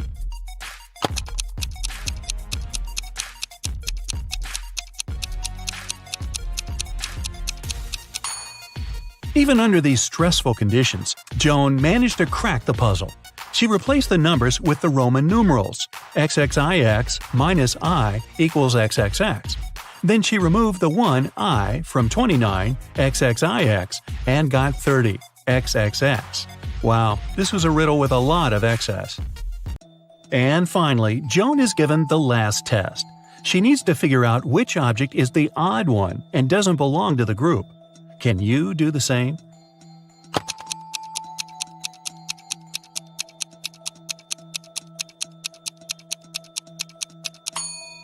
It's the first object. It's the only one that doesn't have any individual traits. The second object is uniquely round. The third doesn't have a red line around it. The fourth shape is a different color, and the fifth one is smaller than the rest. Two cars are driving through the city. They both started their journey at the same time. The green one is moving at a speed of 30 miles per hour. The yellow one is faster. Its speed is 50 miles per hour.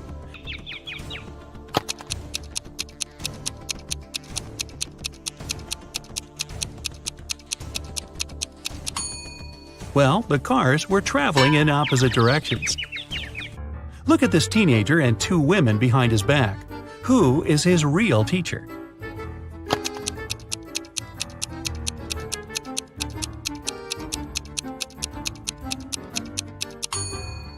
The answer is in the reflection behind their backs. You can see that both women are holding pointers, but in the mirror, only one of them has it. She is the real teacher. Two men are going to fill their watering cans with water from the river. Who will bring more water?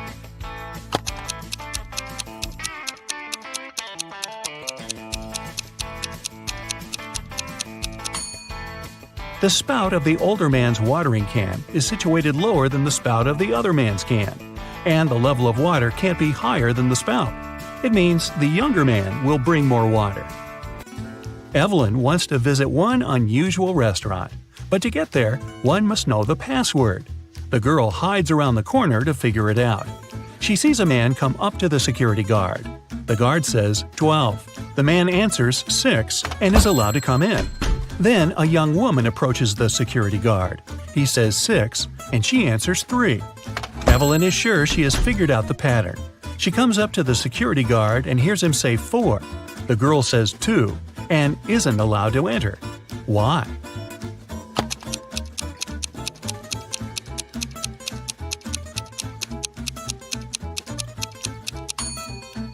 The password is always different. It's the number of letters in the word the security guard says. Like the word 12 has 6 letters. That's why Evelyn should have answered 4. A manager of the most luxurious sea resort in the area called the police. She said someone had stolen a set of very expensive monogrammed bed linen. 3 guests left the hotel that morning: Mr. Sam Taylor, Mrs. Amanda Martin, and Mr. Michael Smith. The police detained one of the guests and indeed found the bed linen in their suitcase. How did the detectives figure out which person was the thief?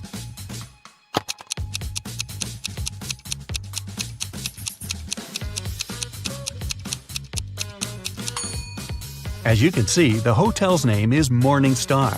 This means the monogram on the bed linen was MS. The only person with the same initials is Mr. Michael Smith. Hannah called her friend, Detective Evelyn Marks, and asked her to come as soon as possible. While the woman was away walking with her dog, someone had gotten into her house and stolen her laptop. Hannah was sure it was her neighbor, Jeremy. Evelyn went to question the man, but he wasn't at home. She decided to wait for him in her car. Soon she saw Jeremy opening his entrance door. "I went fishing early in the morning. Don't you see that I've just come home?" But Hannah didn't believe Jeremy and took him to the police station. Why?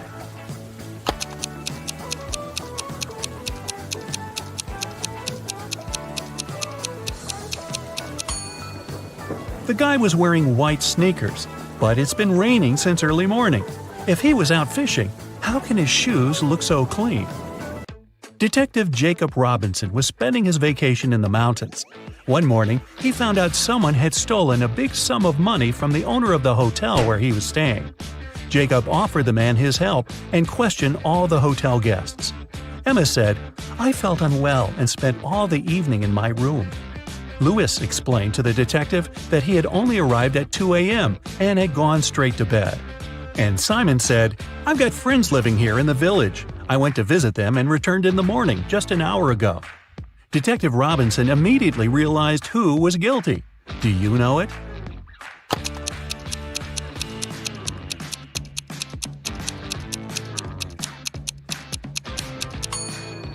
It was Simon. Look at the snow around the hotel. It looks untouched with no footprints whatsoever. Then how did Simon get back from the village? Mrs. Williamson told her daughter Maya she wasn't allowed to see her boyfriend Luke until she prepared for her exam. After that, the woman went shopping. When she was coming back, she spotted Luke, who was walking along the street. When Mrs. Williamson returned home, she immediately realized Maya had seen her boyfriend. How did the woman figure it out?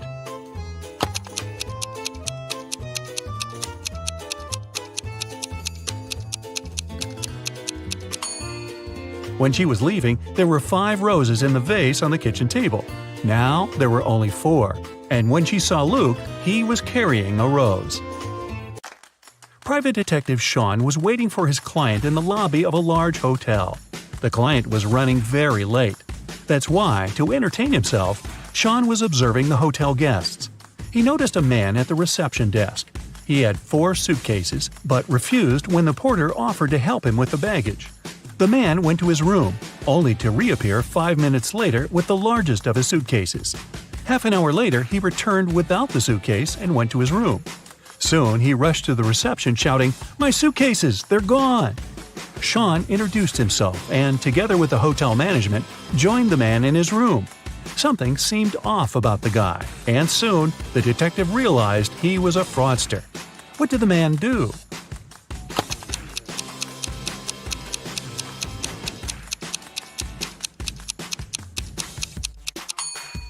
Each of his suitcases was smaller than the previous one. The man packed all of them into the largest suitcase and left with it. And then he pretended someone had stolen his things. Detective Taylor was chasing a dangerous criminal. Suddenly, the man entered a hospital, but there are hundreds of rooms there. Luckily, it was raining, and the criminal left footprints on the floor. The detective followed them and got into a small room. There were 3 people there. All of them were covered in bandages from head to toe. But one of them was a fake patient. Who?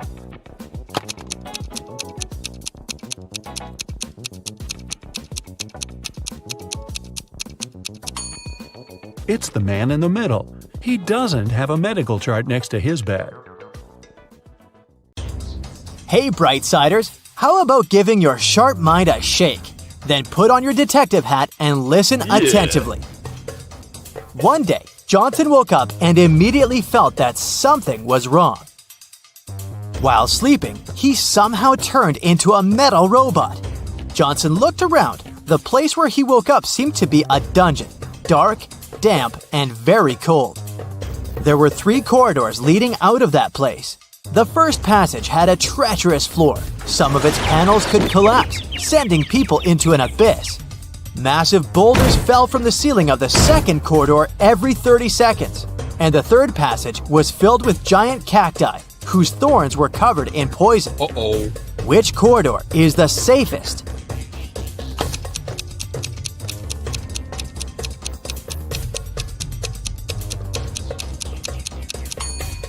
Johnson picked the third corridor.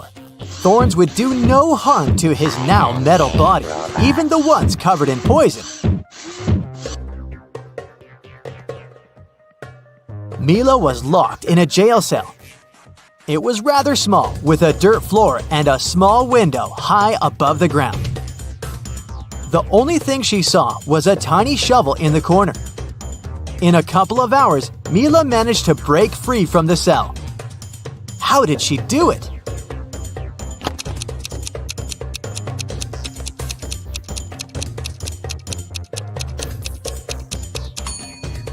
She dug a hole in the floor.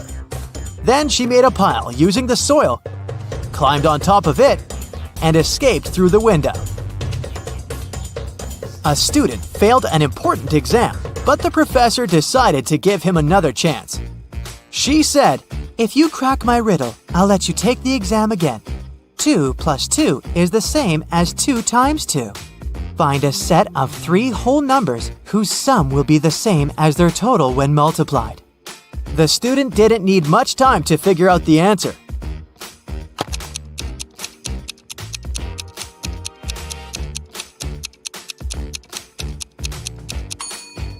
These numbers are 1, 2, and 3.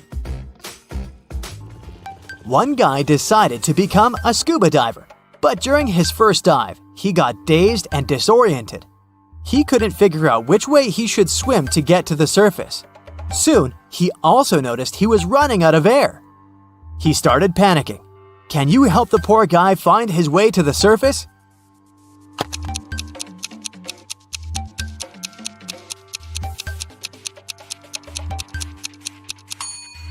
He should swim in the directions where bubbles go. Yay! You've saved him. Great job!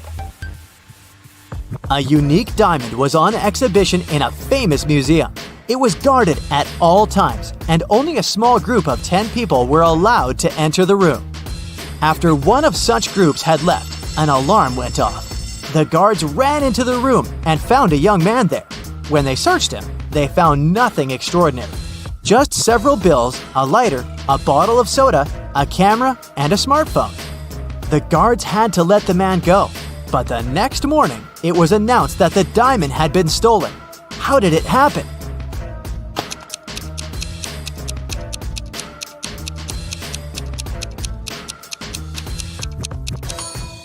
The man replaced the real diamond with a fake one and hid the real treasure in his bottle of soda. Emma came to the office on Monday and found out that someone had deleted an important report from her computer. She knew that in the company there were 3 people who would be happy if she lost her job. She decided to question the suspects. Laura, Emma's colleague, said, "I've just arrived. The weather is awful, such a downpour." Thomas, the accountant, answered, I was out buying coffee and have just returned. and Eliza, a new employee, said, I had a meeting with a client in a cafe. I've just come back to the office. "Who has anything to do with Emma's report?"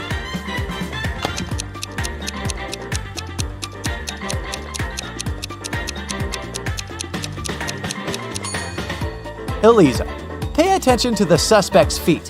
Thomas and Laura's shoes are wet. They got caught in the rain. But Eliza's high heels are perfectly dry. She must have lied about going out to meet with a client. You wake up and find yourself trapped in a room. There's only a mattress to sleep on, some food, a small knife, a water dispenser, and a large water bottle. It's enough for you to survive for 2 days. There are 3 doors in the room. The corridor behind the first one is filled with toxic gas. Behind the second door, the hall is swarming with venomous snakes. And if you opt for the third door, you'll find yourself in a giant aquarium with hungry sharks. Which door should you choose?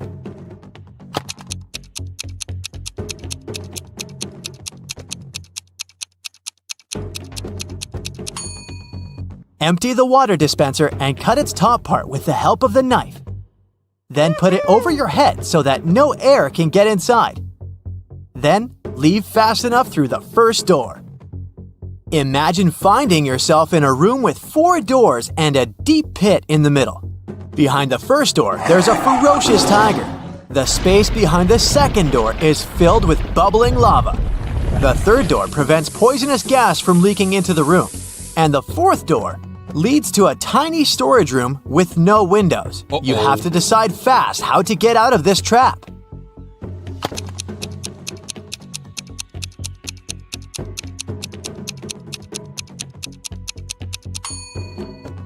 You should open the first door. When the tiger jumps at you, you should step aside. The animal will fall into the pit, and you will be able to escape through the first room. Look at poor Amanda. She dozed off during a lecture, and when she woke up, she discovered someone had ruined her hair. Can you figure out who did it?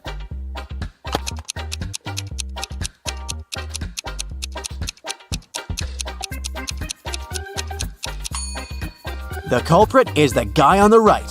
Look, there are scissors sticking out of his pocket. Mickey woke up in a small room without windows. She didn't know how she got there. The girl noticed a door with a combination lock on it. And on the floor next to her, there was a note. Spelled forward were those rodents that terrify you.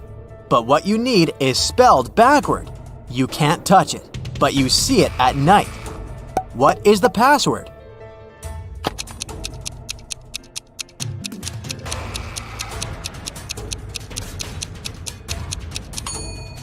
The rodents the note speaks about are rats. Then the word Mickey needs is star. Now, this riddle might seem kinda cruel, but try not to take it seriously and think outside the box. So, what happens to a person whose whole left side gets cut off?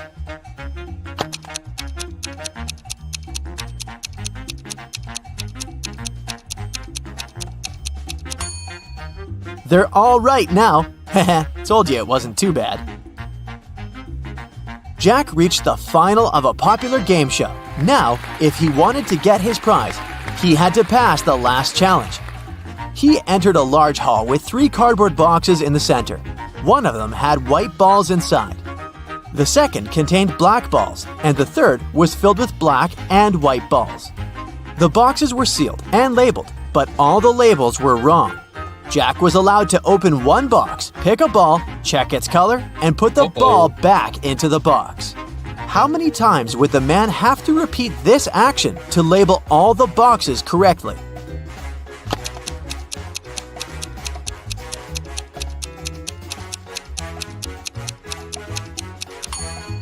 Jack managed to do it after picking just one ball. He chose the box labeled BW, which stood for black and white.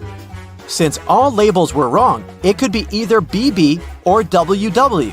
He pulled out a black ball, so the box was actually BB.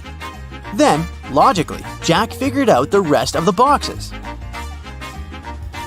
Now, let's check how attentive you are. 3 guys were playing hide and seek. One of them hid in the kitchen. Can you help his friends find him?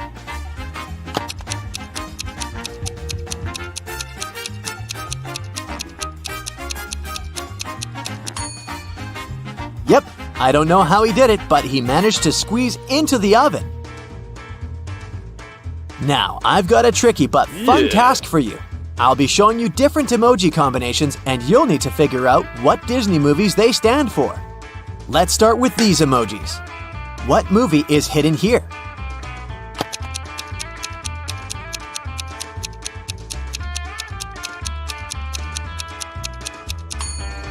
Right, it's 101 Dalmatians. The next one for you.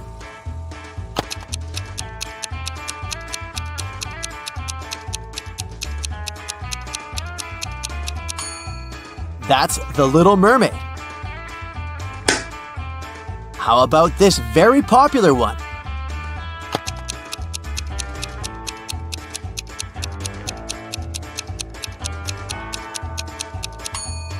I believe these days there's no person who doesn't know about Frozen.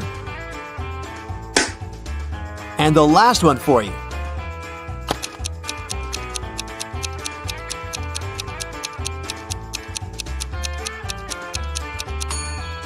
I admit this one might have been a bit tough. Have you recognized WALL-E?